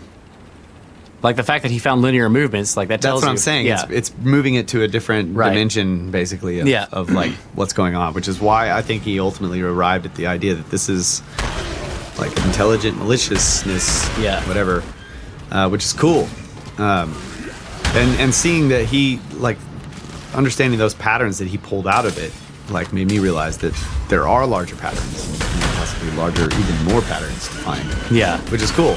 It's, and so there's another, like, I have these two sort of things, like, conflicting. Like, one of them is, like, you know, there's these Bigfoot and Wildman reports, like, all over the world. And not just, like, modern ones, but, you know, going back to ancient times. Yeah. So that seems like pretty plausible to me, that there's other intelligent hominids, like, cruising around that are not well known. Yeah, that for whatever reason don't want to be well known. And like the Native Americans have said, they're like people. They have ones that aren't good. Yeah. And so you could see that, like, one bad apple in a tribe of these wildmen could be the cause of a whole series of disappearances in one area. And then there's the other thing, which is like the Sherlock Holmes type thing, where it's like because the mystery is unsolved and we just have all these little disparate points, they're so crazy and confusing. It's like, how could this possibly be? But just like in those cases, when you get more information from that specific case, which we can no longer get, but when the other pieces of the puzzle start coming together, it's like, oh, that's what happened. You know, it's like, so I know that exists, because you could, you know, people do this with murder mysteries all the time, like the fictional ones. They present it in such a way that when you're first getting the disparate clues, you're just like, what the hell like is going on? Like locked room mysteries are like that, you know, where like the rooms are locked from the inside. Yeah. And, you know, the guy's dead in there, and people heard, like, shouting and yelling, but he's been shot, right? It's like, yeah, so my point is that the nature of that type of thing is like, when you're given only these few clues, like, it easily looks impossible. Mm-hmm. Right? And so that's one of the reasons why I'm not driven to research or to look into the cases, because there's just not enough information to solve the puzzle. It's just you just get little tiny pieces of information that right. That's what makes the don't make any sense. Well, that's what makes the profile fast, because, like, one at a time, these cases are impossible. But the fact that he's found so many of them that have so many similar data points makes it to where now you could say, okay, this is giving us a direction to go to solve this problem. Right. That's where I don't know if it's real, because if you just take a whole bunch of these cases where you've just got all this disparate clues but can't get more information, and then you start looking at similarities between is that really going to show you the solution, or are you just confusing yourself even more? Like, that's what I don't know, because there's no other example of where you could do this. Well, crime solving does this. That's how they do it. I mean, this is a debate that I've had online with a bunch, because they've said the same thing. They're like, he's cherry picking the cases, and I'm like, well, that's what you do. Like, that's how you do it. And like, well, they're like, well, how do we know that the profile, that this is a real profile of some thing that's doing this? And I'm like, well, we don't. But you don't ever. But like, when you're trying to solve a serial killer, this is what you do. There's no other way to solve them. Like, it may not be right, but there is no other known way to solve them, period, because you can't, because they don't. Right, you have to connect them. You have to try to look for and connections maybe your connection is wrong. Your profile is incorrect, or it's combining the killings of a bunch of serial killers, and you're never going to get anywhere with that, because it's not a real profile. But you have to build a profile to solve the cases. Right. That's what I'm saying. It's like, that's cool. Like, what he's doing is cool. I don't have enough information to know if it's legit. Oh yeah. Like, if it's, you know, I just don't know.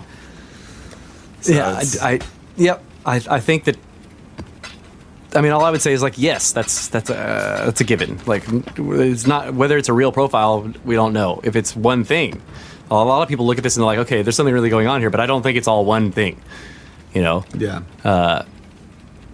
And that's the same as in law enforcement. They look at these killings and they're like, well, maybe these are similar because of these weird things happening in them, but maybe not. Right. And all you can do is look for more cases that have these points, put them together. Keep looking for them. Right. And eventually one will come along that has the clue, right, along with the other ones that that you knew answers about. some other ones. And then you're like, holy shit, that must have happened here and here and here and here and here and here, and then that answers a bunch of shit, and then suddenly things start to fall together. Right. So it's definitely a worthwhile endeavor. Yeah. It's just not really my type of endeavor. For some reason, I just. Yeah. To me, it's the providence of it is the fact that once I'm like, okay, this is not a person doing this, then I'm hooked. I'm already like, okay, it's intelligent, but it's not us. Yeah. So if the profile's right, if it's not, then maybe that's not the right answer. But as it looks right now, I'm like, this is not a person, not a human, but it's intelligent. You know, clearly there are this is intelligent movements. Like whatever's doing this is, you know, and it's totally unknown. If it is a non-human intelligent thing, then it is completely unknown, and it doesn't even, aside from maybe vague descriptions that are hidden in legends and shit. The thing is not in. It doesn't exist anywhere in our memory or public consciousness at all. That's another thing. I'm like, how can this thing be doing this for all this time, and completely sit outside of? Yeah, except that once again, like you go, these sightings of all the. I mean, you got all these UFO sightings, you got all these freaking Bigfoot sightings, you got all these people reporting that crazy weird shit that is not human is happening. So it's like, well, there are. Yeah. There is something going on. If you make that connection, it's like, it is in current memory. Yeah. Except all those people are just like poo-poo to be hayseed Hicks and, whatever. Yeah. And even when they weren't. Look, Mabel, there's some saucer in the sky. Yeah. Freaking Stephen Hawking. If UFOs were real, why do they always show up to weirdos? All right, guy. That's a pretty good impression. We got to take another break, right? 10 minutes over. That's right. We'll be back shortly with more Steak Bros.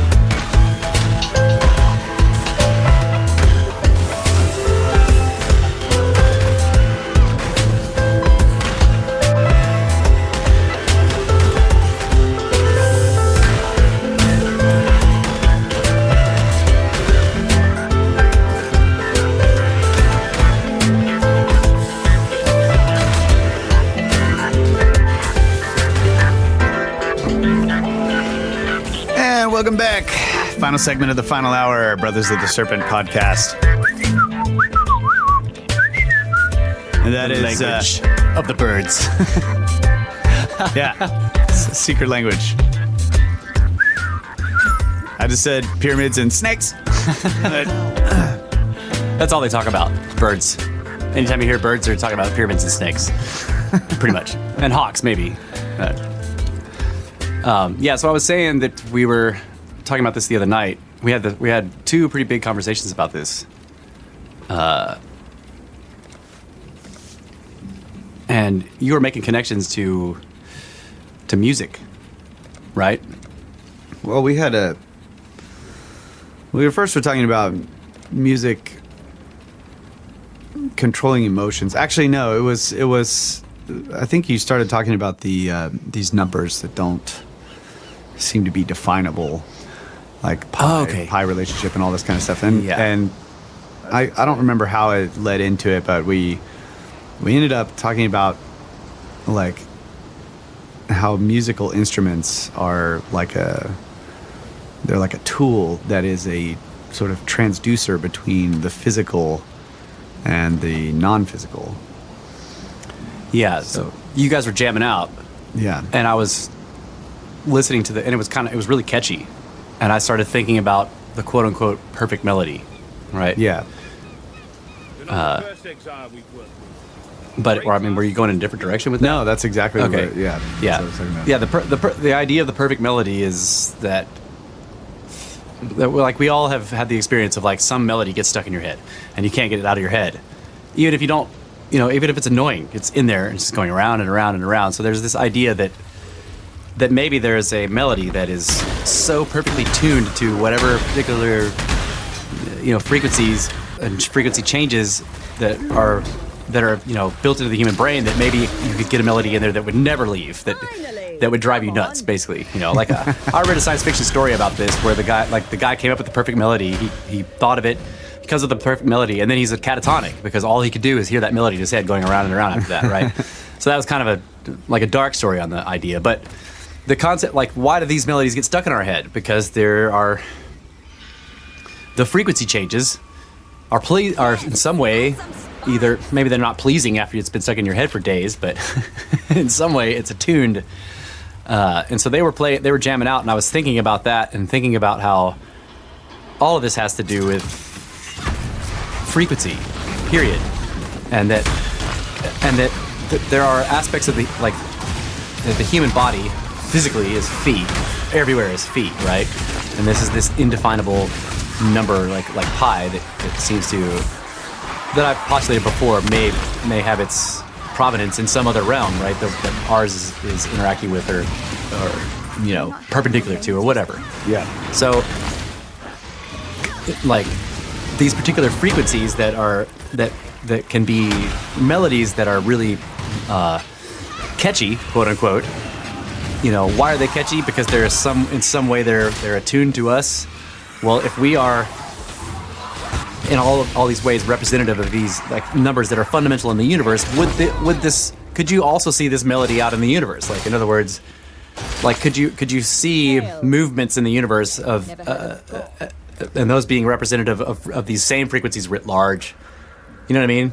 Yeah. That's how I started the conversation. Yeah, and it ended up like right. We were talking about that. It was like if you could say, like, you're looking at all these galaxies and everything that they're doing, but if you could speed that up, yeah, and just like fast forward through the process of these galaxies like coming into existence and then collapsing or circling and joining each other, pulsing and everything, would it be a melody? Yeah, like would it like because they're emitting these like massive, vibrations just based on their coming into existence, explosions, supernovas, all this stuff. Right. So if you could fast forward it, would you like up to a point to where you could get frequencies high enough to be in the human range of hearing? Would you hear a melody? Yeah. Or if you just translate let's play those frequencies now in the air and see if we like it. Yeah. That was pretty cool. But that led me down this path of thinking like there's something weird about music too that is, and this has always like kind of bugged me. It's like, why, we have these things called major chords and we have minor chords, and there's like a minor chord always gives you this sort of like melancholy, sort of subdued. Yeah, the song gets sad when the minor chord hits. Right, it's a sad part, and then there's like the major chords are like happy. Upbeat and happy. Yeah, right. It's weird, and that's always been strange to me. So I was kind of like postulating that these frequencies, like, they can be represented mathematically. They're ratios of different frequencies, the how far apart they are, right? Mathematically, like you have one frequency, and then you increase the frequency up to a point, and we call it, like, say this is a third away or a fifth. Yeah. But those are just names because we've decided, like, well, you get an octave, and then you can divide it into so many pieces, and they make sense mathematically. A third of the octave or a fifth. Yeah. Right, and they actually, like, the waveforms will, when you're looking at them graphed out, a third higher or lower, like the waveforms, however many humps there are in the wave, they fit into one hump of the other one. Yeah. Right. So, or like after 3 or 4 humps, they line up again. Yeah. Right. Yeah. So they are mathematically connected to each other in ratios. So we were just talking about that, and I was thinking of it that night in terms of like these acoustical instruments that we have. These musical instruments are like, they're tools, and the ancients, like, the Sumerians talked about the meh. Yeah. These weapons of great power. Yeah.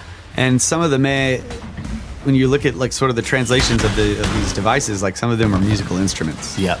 And then in the like the legends of the Jews, the Hebrew legends and stories, they also have like these powerful tools, like the demons of Solomon like carried powerful tools, and some of them were instruments. Yeah. Musical instruments.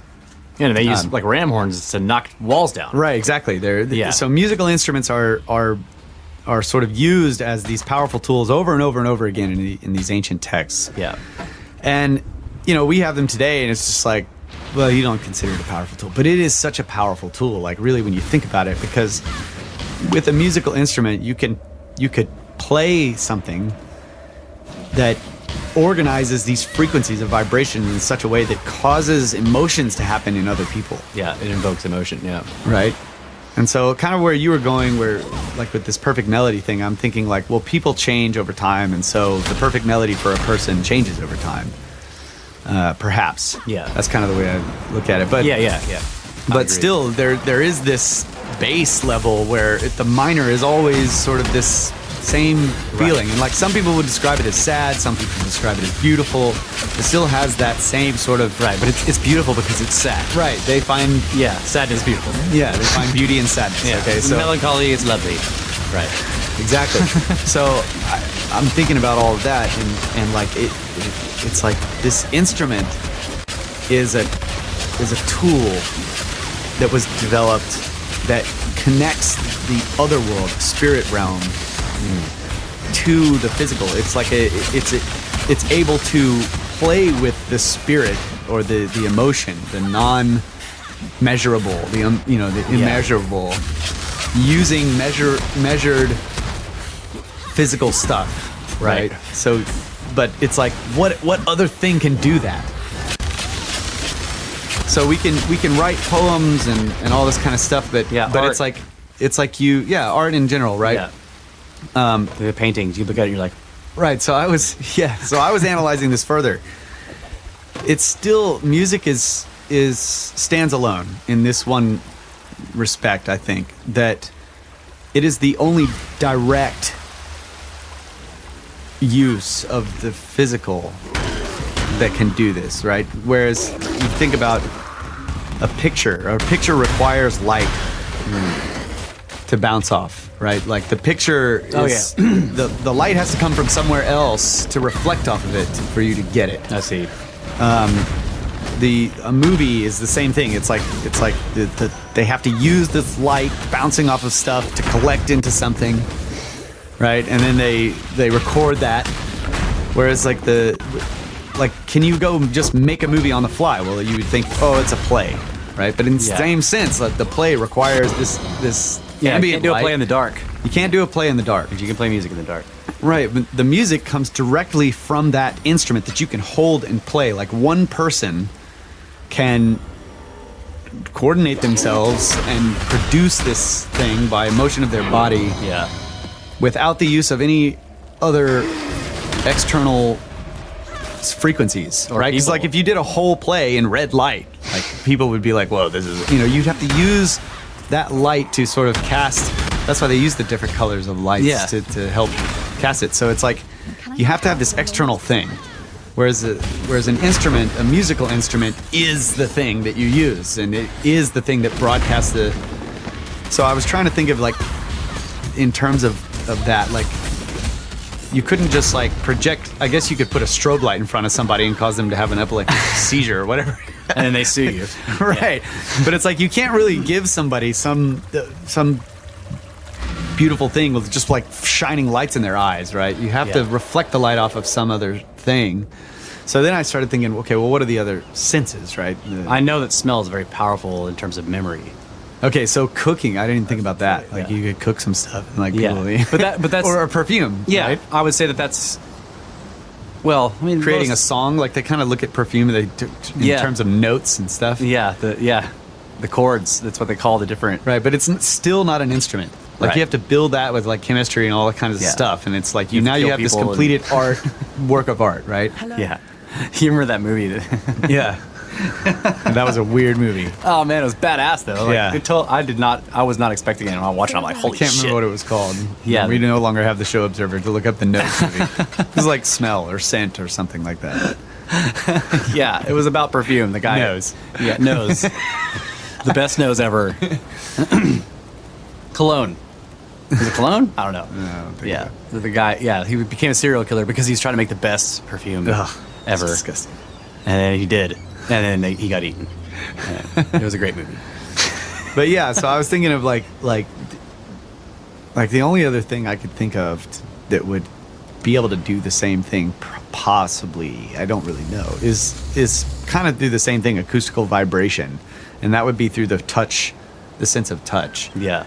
Like and I was trying to imagine sort of like the Tesla platform that vibrated or whatever. Yeah. So it's like, I instantly thought of the raves I've been to, man. Like, they're like, oh, I'm like, don't touch me, dude. Like, because they're all like, oh god, when they're on E, dude, Yeah. they're all like touchy feely. I'm like, God, get off me, God, stop, stop touching me.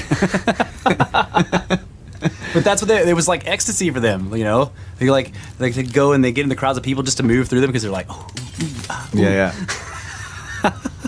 But that requires drugs, so it doesn't really count. But I was just thinking about that, like could you sort of make music out of in the same way, physical vibration, but not in the audible range, but in a lower range of frequency where you're feeling it. So like you lay down on a massage table, because that's what I was really thinking of. Like maybe a massage is sort of like this thing where you can cause, but it doesn't really cause emotion. It's more like a calming, it's a relief, which is not so much of an emotional or pain. I mean, I guess there's emotion involved. It's just not. But it's secondary. You can't really make someone sad by giving them a massage. Right. It's They like might get sad, but you can't do it. Right. Or could you? So that's what I was thinking of. Like maybe you make a massage table that's like a vibrating table, and you start putting these minor chords in this low vibrational frequency. Would it be sad? Yeah. Or acupuncture is kind of, I think they're able to do this too, to induce emotions. But they're not really using vibration. But I don't know, if I'm thinking massage and acupuncture is, they do flick the needles though. And they'll burn scents on the ends of some of them. And they got incense burning on them or whatever. And I definitely would be surprised if somebody could like flick some needles and make me sad. Like I don't know. Like I think it would be startling. I don't know if I'd be surprised by it though. I would just think, of course. I don't know if it's true, but if they could, I wouldn't be surprised. But I would be like, whoa. But I mean, because they're supposedly working on the what they call the light body, your subtle form. Yeah, that's what the needle. It's not the needles aren't doing anything physically to you, but they're there because they're interacting with these energy points. Yeah. So really, I guess what I'm getting at is that there's just nothing like that tool. Yeah. That's the instrument. Right. Like even with this whole stupid like vibration idea, it's just like you can't. It's not even close, right? Yeah. Like that's the Raised closest sort of vibrations. remnant that I could think of that would, the closest thing that I could think of that was using one of the senses of the body. Because this is, again, the music is being picked up by the eardrum, and that's making a specific, like thinking about the physics of it, it's making these specific electrical impulses that go into the brain. Yeah. And that is what, it's like your brain's interpretation of these electrical impulses somehow causes these emotions to swell up inside you. So it's like, could we do that with the sense of touch? Could we do that with the sense of smell? Could we do that with the sense, in like, yeah, and there's not really vibrations associated with those, right? Like a sense of smell is an odor, so yeah, I mean it's a vibration, but it's like really it's on a chemical level, right? In the nose, because the molecules are vibrating or something. Yeah, so there's these receptors when a certain molecule gets in there, it has this, like depending on the size of the receptor, how big a molecule can fit, and in each one will have a specific sort of vibration energy level that triggers this receptor in a certain way, and then you start getting these electrical impulses from your nose. Yeah. It's very similar to hearing, except you actually got a physical object in there going, which is causing that recognizable smell. Yeah. So I guess technically you could do that, but show me an instrument where you can just make smells, right? There's not a tool. I have dad jokes for that. But I'm not. Yeah, hold on. I can make you sad right now.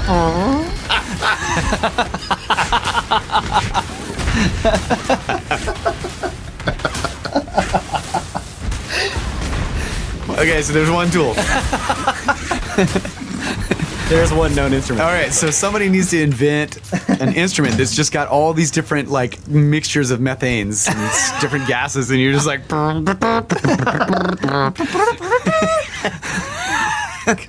It's like a compound instrument. Like you play this really hooky melody, and then you throw in these smells, and it just like totally get you hooked. Man, that's a hit. Oh my god. Play me that one again. Man, we're gonna have to change our whole sound system. For everything they're gonna have. Yeah, I think South Gas Park. tanks. Didn't South Park do this?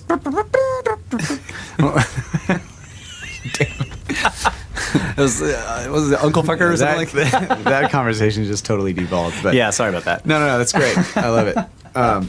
But yeah, so going back to the instrument, like that tool, like really, I challenge anyone to Yeah. show me anything even close to it. Yeah. That one person can manipulate, can utilize, can learn, and like get better and better and better at wielding it. Yeah. And controlling people's emotions. I mean, you can literally do that with these tools. And I don't know, they're just Yeah, I'm thinking of now these various sort of MJ12 style experiments that they did with brainwashing, and it was involving, and it still isn't on the level of what you're talking about, because anyone can pick up an instrument and learn how to do it, and then sort of sit in front of a crowd and cause emotions in the crowd. Like everybody feels it, right? Yeah. Or anybody that's paying attention, even the slightest. And it's a shared thing, but they do these experiments where basically the guy's sitting in front of a screen and it's flashing different colors and it'll show different images, and it can induce states of mind and emotion. right. And that's what I was thinking of when I was trying to think about an instrument in terms of anything that uses light. Right. So we talked about a painting. Yeah. That type of stuff, or a movie or whatever. Yeah, sight is light. That's what I mean. Yeah. Right. I was trying to think of the sense of sight. Yeah. So like there's not something where I could sit down and it's making light. It's directly causing, that's what you're saying, yeah. Right. Like I have to make a video or something like that. It's sort of separate. Yeah, exactly. Yeah. Yeah. But I mean, and like you can put on a play, and the play has light involved in it. it's just not as direct is what you're saying. Right. Because so a play still, there's, you got people doing shit. And there's even audio and music involved. Right, there's music, It's like right. Like you watch any movie, take all the music out of it and then watch it. And you're like, Very little emotion. It's kind of, okay. It's interesting visually sometimes. Yeah. But yeah, when you watch it and you got something badass is happening and the soundtrack swells and it causes the emotion. It's like, so it's like the laser shows and stuff are badass. Yeah. Like the lighting in a like at a rave, Yeah. for example, like all the lights and all that Yeah, stuff they're is just awesome.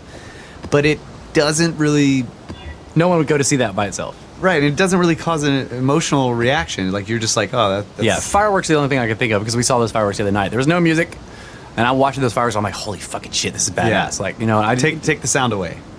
what, of them blowing up? Yeah. Yeah, I don't know. I mean, I guess it would still be cool, but it's like that's kind Yeah, of part of that's it what I'm too. saying. Visual, it's like if I was going to give it a subreddit, it would go in mildly interesting, right? Right.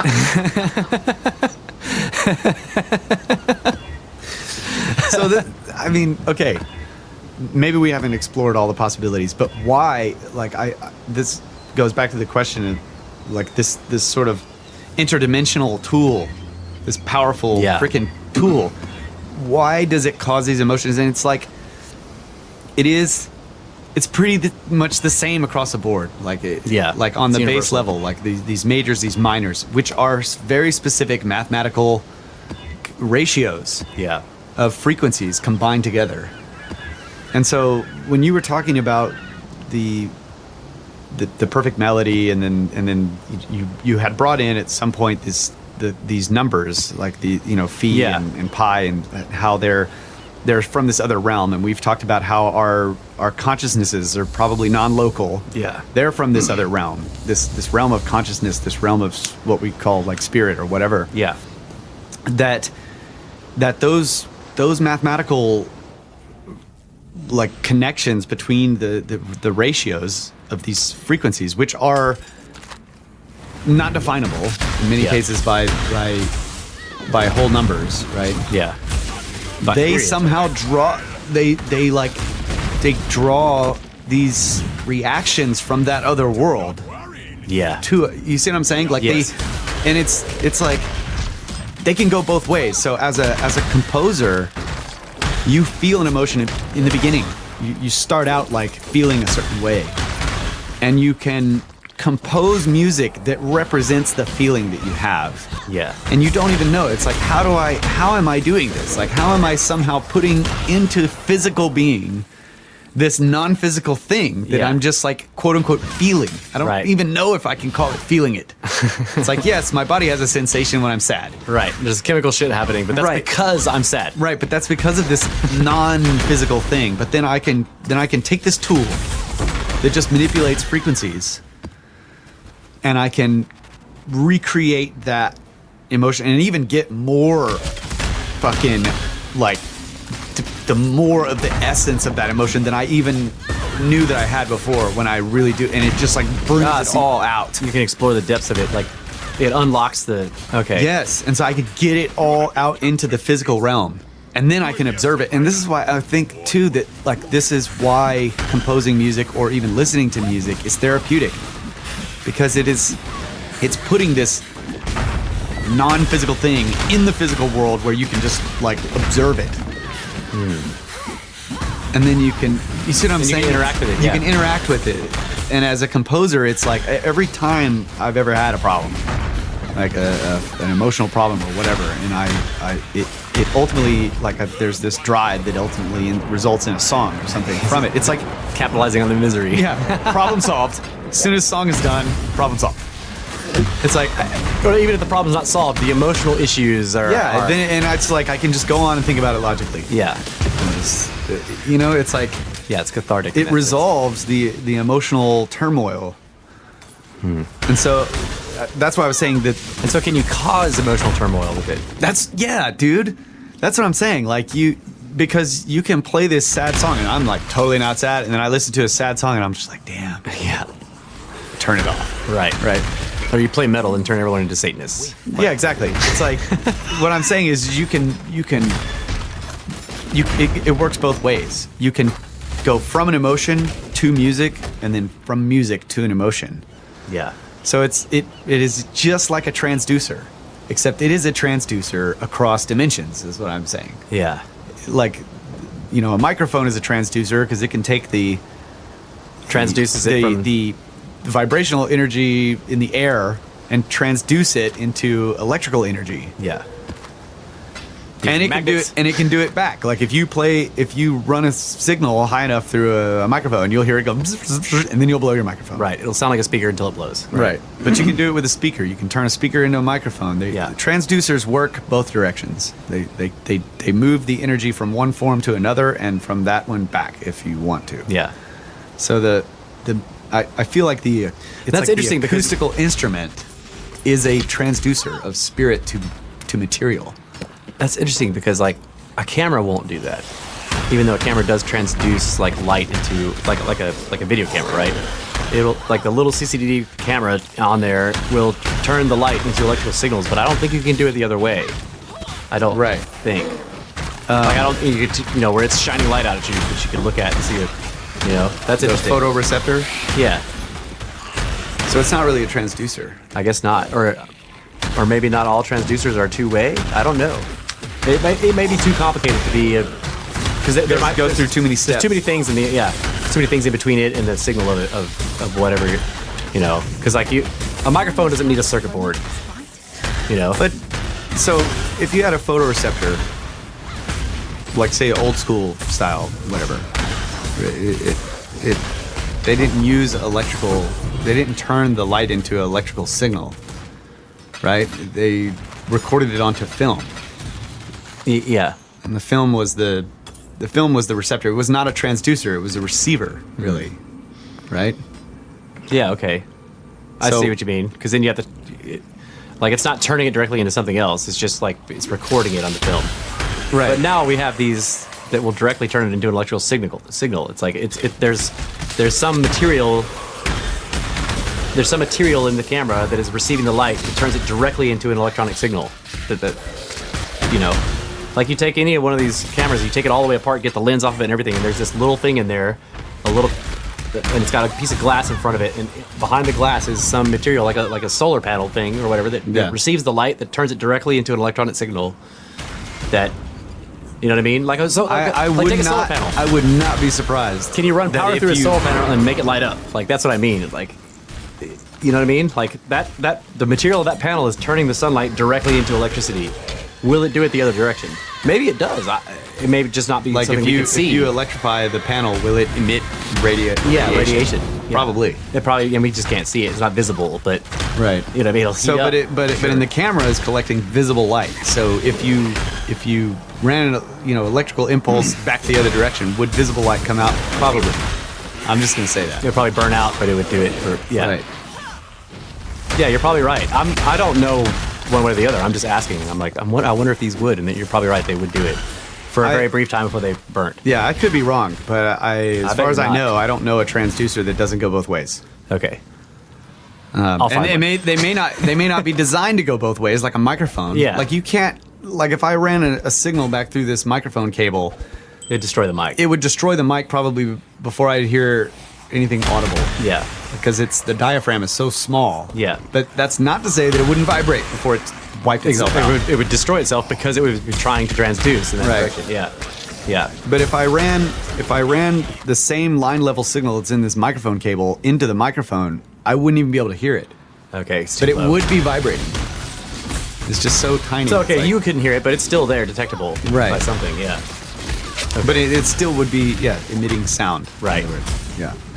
Cool. Which is why a speaker is a bad microphone, because the speaker needs to be moving really big Yeah. to give you the loud noise, right? So if you turn a speaker into a microphone, it's a tiny, tiny little signal. You have to amplify the shit out of it. You need the bloop. You need huge noises to be able to. Right. Well, I mean, it'll still transmit the signal. It'll just be so small because the size of the wire and the coil is big, Right. and all. Yeah. It's just going to be an extremely low signal. So I don't know, but I just So that's think, interesting. We have these transducers that we've designed to kind of only be one direction, but they are still both. They Huh. are both, yeah.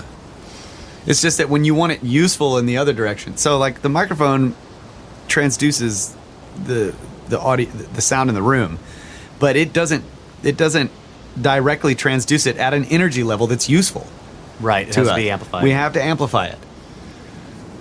But it transduces it, period. Like Right. all the amplifiers aren't going to do shit without something taking that sound. Exactly. Yeah. I shouldn't say that it doesn't make it useful. It does make it it gives you a signal that's useful, Yeah. obviously. Yeah, you but have- not in the same. Like you couldn't just reverse it and have us talking just as loud as we are right out of the end. I wonder if there's a happy medium between speaker and mic that could do both. You know. They have Farewell. well, depends on what you're recording. So like they have a microphone that's made for a kick drum on a drum set, the big bass drum, that it is actually a speaker. Like it's a big freaking speaker in a box, and then you just set it in front of there, and it's like it's designed to pick up that low frequency, and it transduces it really well. Yeah. So that's that question is and you beyond could me. reverse that, and it would be loud, Right. But you still need to amplify the signal. And it would still just be the bass drum sound. Poof, Yeah, or whatever. exactly. Yeah. But okay, so crystals are the same way. Crystal is a transducer for, from mechanical vibration to electrical signal Yeah. to electricity, and it works both ways. Like you electrify a crystal, and it will vibrate. Yeah. If you vibrate a crystal, it will create electricity. They all work both ways. It's just you're not going to get the exact same. Because the way that those things are, because the sound or whatever, the mechanical vibration is happening on such a different level than the electrical one. Right. Exactly. Yeah. Yeah. So and that's the way why- we interact with the electrical one is so different than the way we interact with the mechanical one too, right? Like What do you mean? like a mechanical vibration of a of a crystal, I probably wouldn't be able to detect it without something to detect it with. Exactly. Right. Right. But you could detect The electricity. electric- Yeah. Ow. Exactly. Yeah. Yeah. So those are limitations on how we Can interact with the with the different things to perceive them. Yeah. Right. So this is great. Lead in back into the acoustical instrument, musical instrument, like the way it transduces from an emotion. Like you get an emotion, and as a composer, you use the instrument to sort of transduce that emotion into the physical, Yeah. and then the way it goes back the other direction for other people is not exactly the same. Right. It's never. It's not going to be exactly the same, but on a bass level, it's like pretty much the same. It's like the same type of energy. Yeah. Goes back in the other direction.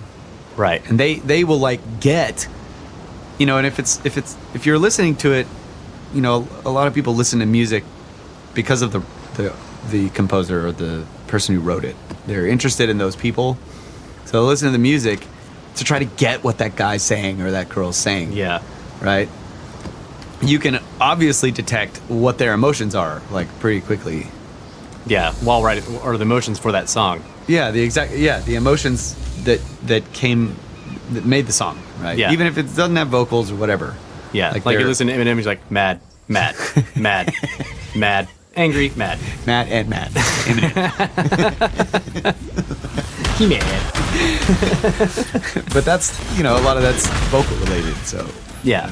Obviously the voice is it's an acoustical instrument. Yeah, and lyrical. Like, yes, if you took the words out and he just was making the sounds, you would still be like, he mad, right? But oh yeah, okay, I get what you're saying. But then the words voice. too are like adding on to it, yeah.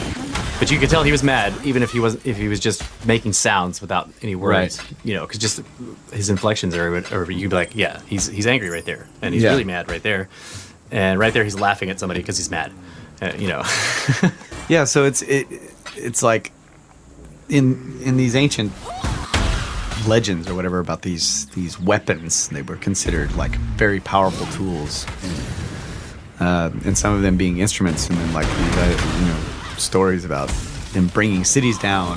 Yeah, it's like it's just a rock concert. Yeah, exactly. It's just fucking rock and roll. They just like show up and have a rock show. It just fucking destroys the city. It just completely ends it. But like, think They about can't that. handle Like that kind of shit. It's like, like what was this 60s or whatever? It's like these musical revolutions. Yeah. And it causes there's this whole sort of like social, cultural changes going along with this music. And Yeah. it's like, oh well, the music came along with this cultural change, or was it the music that caused the cultural it's the change? chicken and the egg question of that. Yeah. Yeah. So it is a powerful tool. My Or was it point the is, like, psychedelics with all that shit? Like, yeah, probably both. Like there's music happening, and then there's these massive psychedelics being introduced into a culture that was repressed in all these different ways. Okay, so now you just give me an idea. Okay. Into the world, folks. Oh, like I mean, if I'm talking about rock and roll and psychedelics, and you're like, "Wow, you just gave me an idea," I'm like, "That's the end of the world. That's it." no, I was thinking of something similar to the musical instrument in terms of transducing the non-physical into the physical, like mushrooms, Yeah. weed, like these plants, or these chemical compounds, right? That can they can do that. Yeah. They're not instruments necessarily, but they're sort of like natural things that will cause this sort of. And so, like you were saying with the smells, it's still vibratory. These molecules have specific vibrations, and then they connect to various receptors. That brings up the question. And I think this question was being asked kind of in conjunction with this larger discussion. But I was like, wait a minute. So many of these things are purgatives, where you eat the shrooms, and then you throw up everything and you shit everything, and then how is it making you trip? You just puked everything out. Like that to me is like. Implies there's some kind of non-local or something else, some other non-physical component to this whole deal. Yeah. I know that it doesn't always, but there's very well-known physiological things about how long after you eat something that it's in your stomach, and your stomach can only directly transmit water and alcohol into the blood. Everything else has to go into your lower digestive system, and that takes a while for it to be broken down. And yet people are eating shrooms or whatever and throwing up or taking ayahuasca and just puking, like, coming out of every orifice. How are they tripping on this stuff before it how does it even, I'd be interested to see like blood tests of people who have do they really have this stuff in their bloodstream? Like, is it really there? How much of it is really there? You just puked everything after you ate those things. And yet they trip hard, like people who throw up, like makes you trip harder. I don't know, it's an interesting thing to me, like. And I'm sure people have looked at this question before. I'll have to check into it. Like, is there some kind of... And materialists would be like, oh, it's psychosomatic. He ate the shrooms, totally thought he was tripping. Even though he threw it up. Because, like, how do you answer the question? If you're a materialist, there is no answer. If you threw up the stuff that's supposed to make you trip. Yeah. Anyway, that's an aside. Yeah, I was just trying to think of how like, it's still not the same, but just what you were saying made me think that, like, I'm trying to think of things that sort of, like, make the immaterial material, like there's some way represented in the material realm, like this. It's like these patterns that people see when they're tripping or whatever. Are they representations of these these otherworldly numbers? Yeah. You know? Or are they entoptic, like they call them, like they're just built into the structure of your eyeball or whatever. Yeah. Yeah. And I agree with you. Like I'd said that I was like, those are entoptic patterns or whatever. And then later you came to me and you're like, no, that's a materialist explanation that says that these are built. And I'm like, you're right. That's what they call them. But I agree with you. They're not coming out of your eyeball or whatever. Yeah. It's like, why should I trip? And suddenly I'm like, well, everything has patterns because of the structure of my eyeballs. Like that's. So it's like so many people that composed music that was like massively popular amongst everybody. Yeah. You know, or like, entire generations of people. Yeah. They wrote it while they were tripping. That's true. Like they take a drug that sort of starts meshing the non-material realm with the material.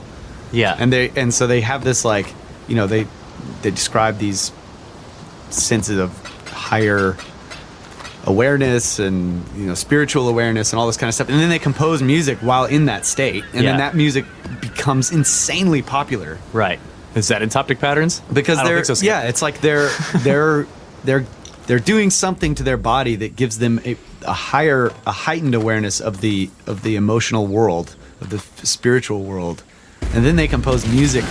They use that tool, that transducer tool, to like represent it. Yeah.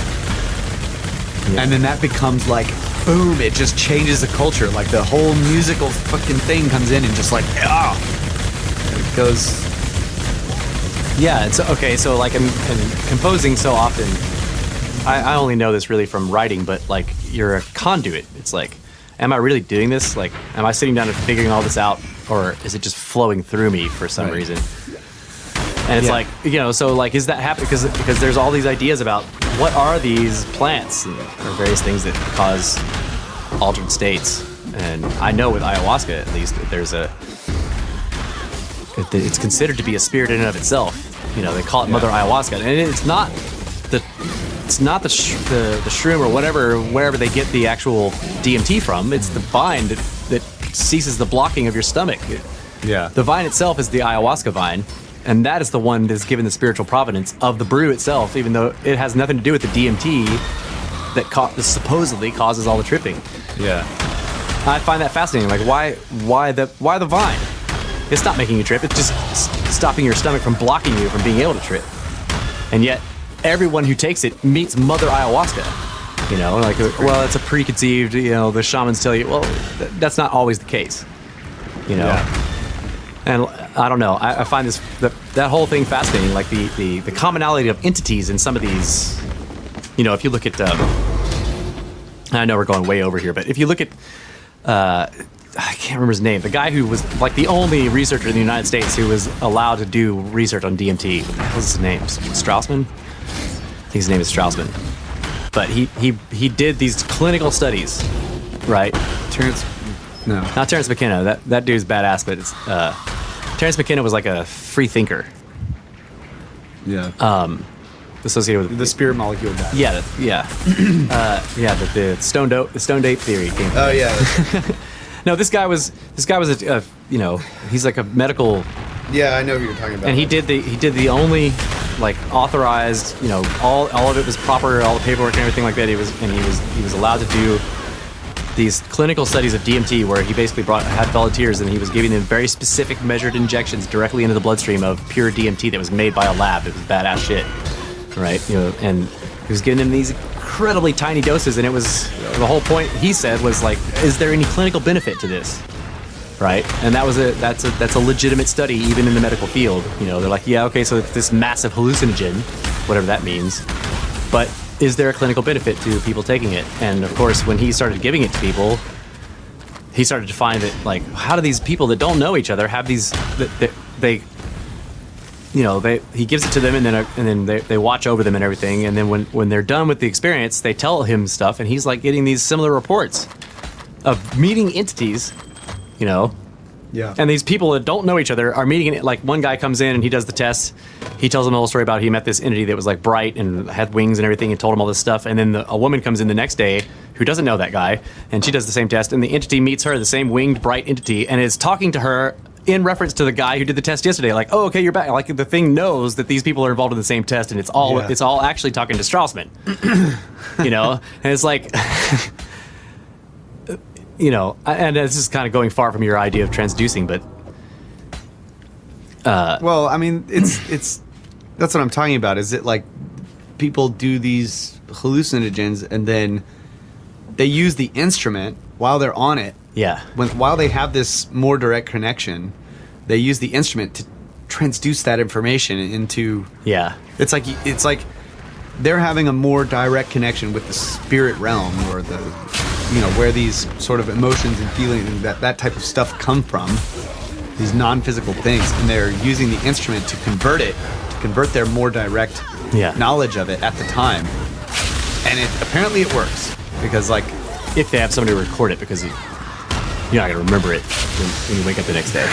But they did. That's what I mean. Like in the 60s and like all that shit, like the Beatles and stuff were just like tripping balls on a bunch of that music. I know. I took some shrooms and I played guitar, and it was bad. It was making me cry while I was playing it. I don't fucking remember any of it though, because I was tripping and I didn't have it. I was by myself in college. I didn't have anybody to record. I was just like playing my guitar, and it was a dobro, playing the dobro on my bunk bed. Yeah, it's just. I don't know. You gotta have somebody to record it, is what I was saying. Yeah. You gotta have a non-tripping guy to record it. Exactly. I think that's just fascinating to me that like. So did this connect to the language of the birds? Like the concept of the confusion of tongues? Like we were talking about that too. Like.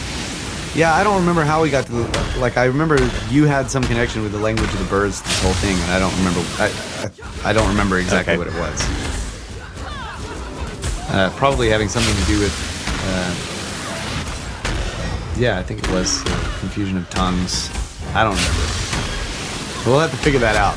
Yeah, I know that we're looking at light at the time. We're looking at the ring around the moon, where I was like, "That's a perfect circle." So there are perfect circles in this universe, damn it. But then you pointed out, of course, that even the light is made of lumps, so it's not perfect. Well, the things that the light is reflecting off of are a bunch of lumps. Yeah.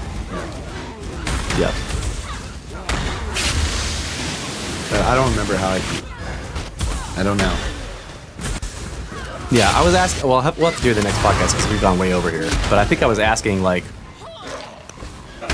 what is this? What is this language really? What is it? Because there are things that they found where the people are writing, these Sumerian tablets where the scribe is basically begging to have it given back to him, but he's writing. So maybe the connection is that whatever the language was, oriented the brain, because language basically wires your brain as you're learning it as you grow up. Yeah, and it defines how you're going to think about things. Right. It sort of consolidates like concepts into little boxes and stuff, and so it's conceivable that you could have a language that didn't do that so rigidly in the physical realm, where that it allowed for these concepts that are non-physical to be real in the wiring of the brain itself, and so that you would have that direct connection to the non-physical world, and thus be able to perfectly, or not perfectly, but more perfectly connect the two together, and thus you would have things like magic and all this freaking crazy shit in our legends and all this stuff that have been lost.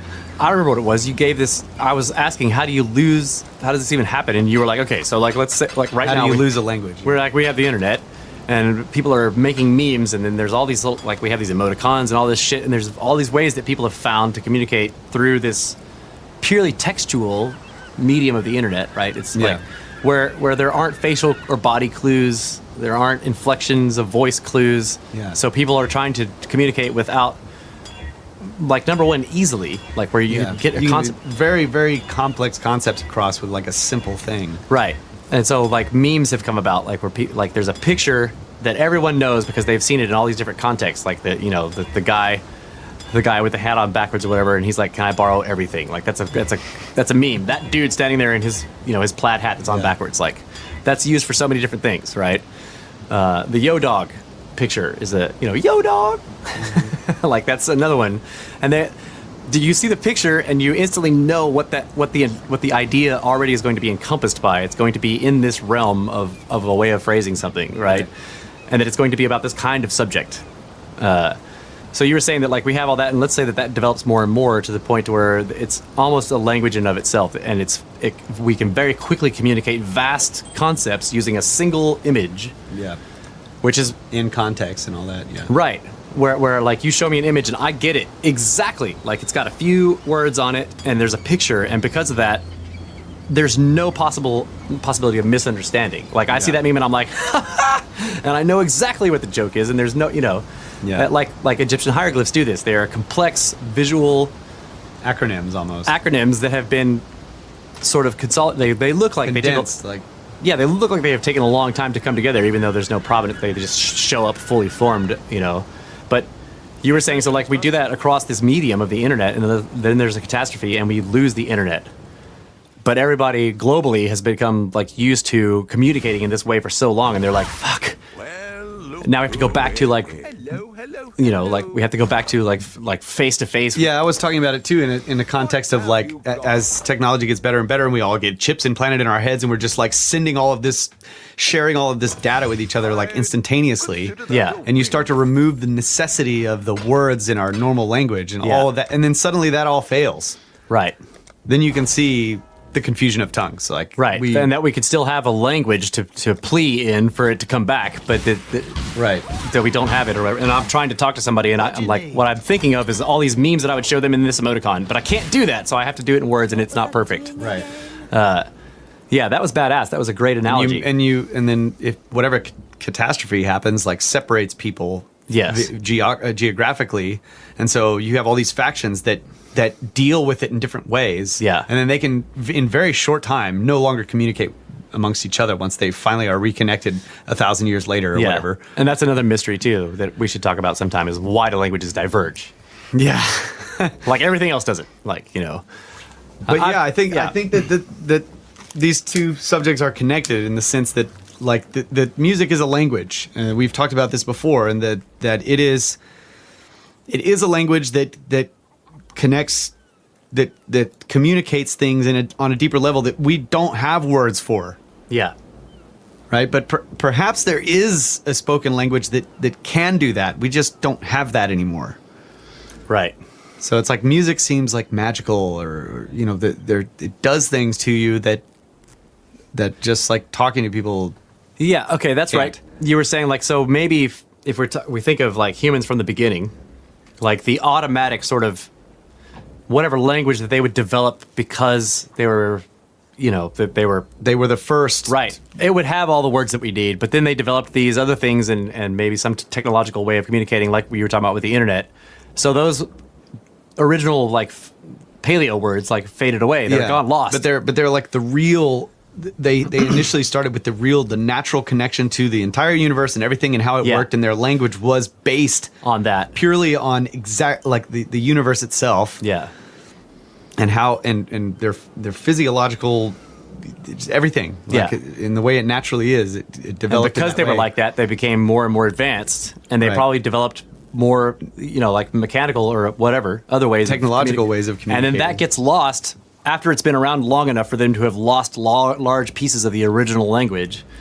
Now they no longer have either one. They don't have the technology to continue the language as it was, and they're back to. And then they go through this global traumatic event, which causes a lot, like the trauma. The trauma is a big thing. Like Velikovsky goes through this. And again, I know we're way over. Yeah, but I don't know if we're explaining this really well. But we're going to have to talk more about this in another, in then maybe the next episode if we have a chance, because this is sort of a new line of thinking we've both been kicking back and forth, and Yeah. This was actually a badass continuation of that conversation. So Yeah, it was. We'll have to get back into it.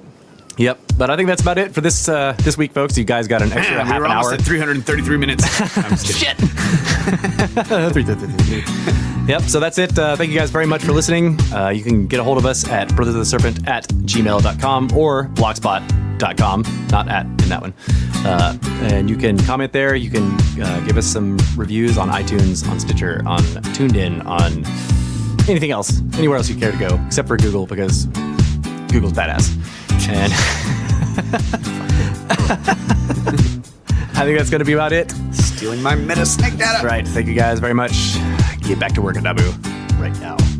Gold. Snakes. Gold.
We're getting more efficient with our work.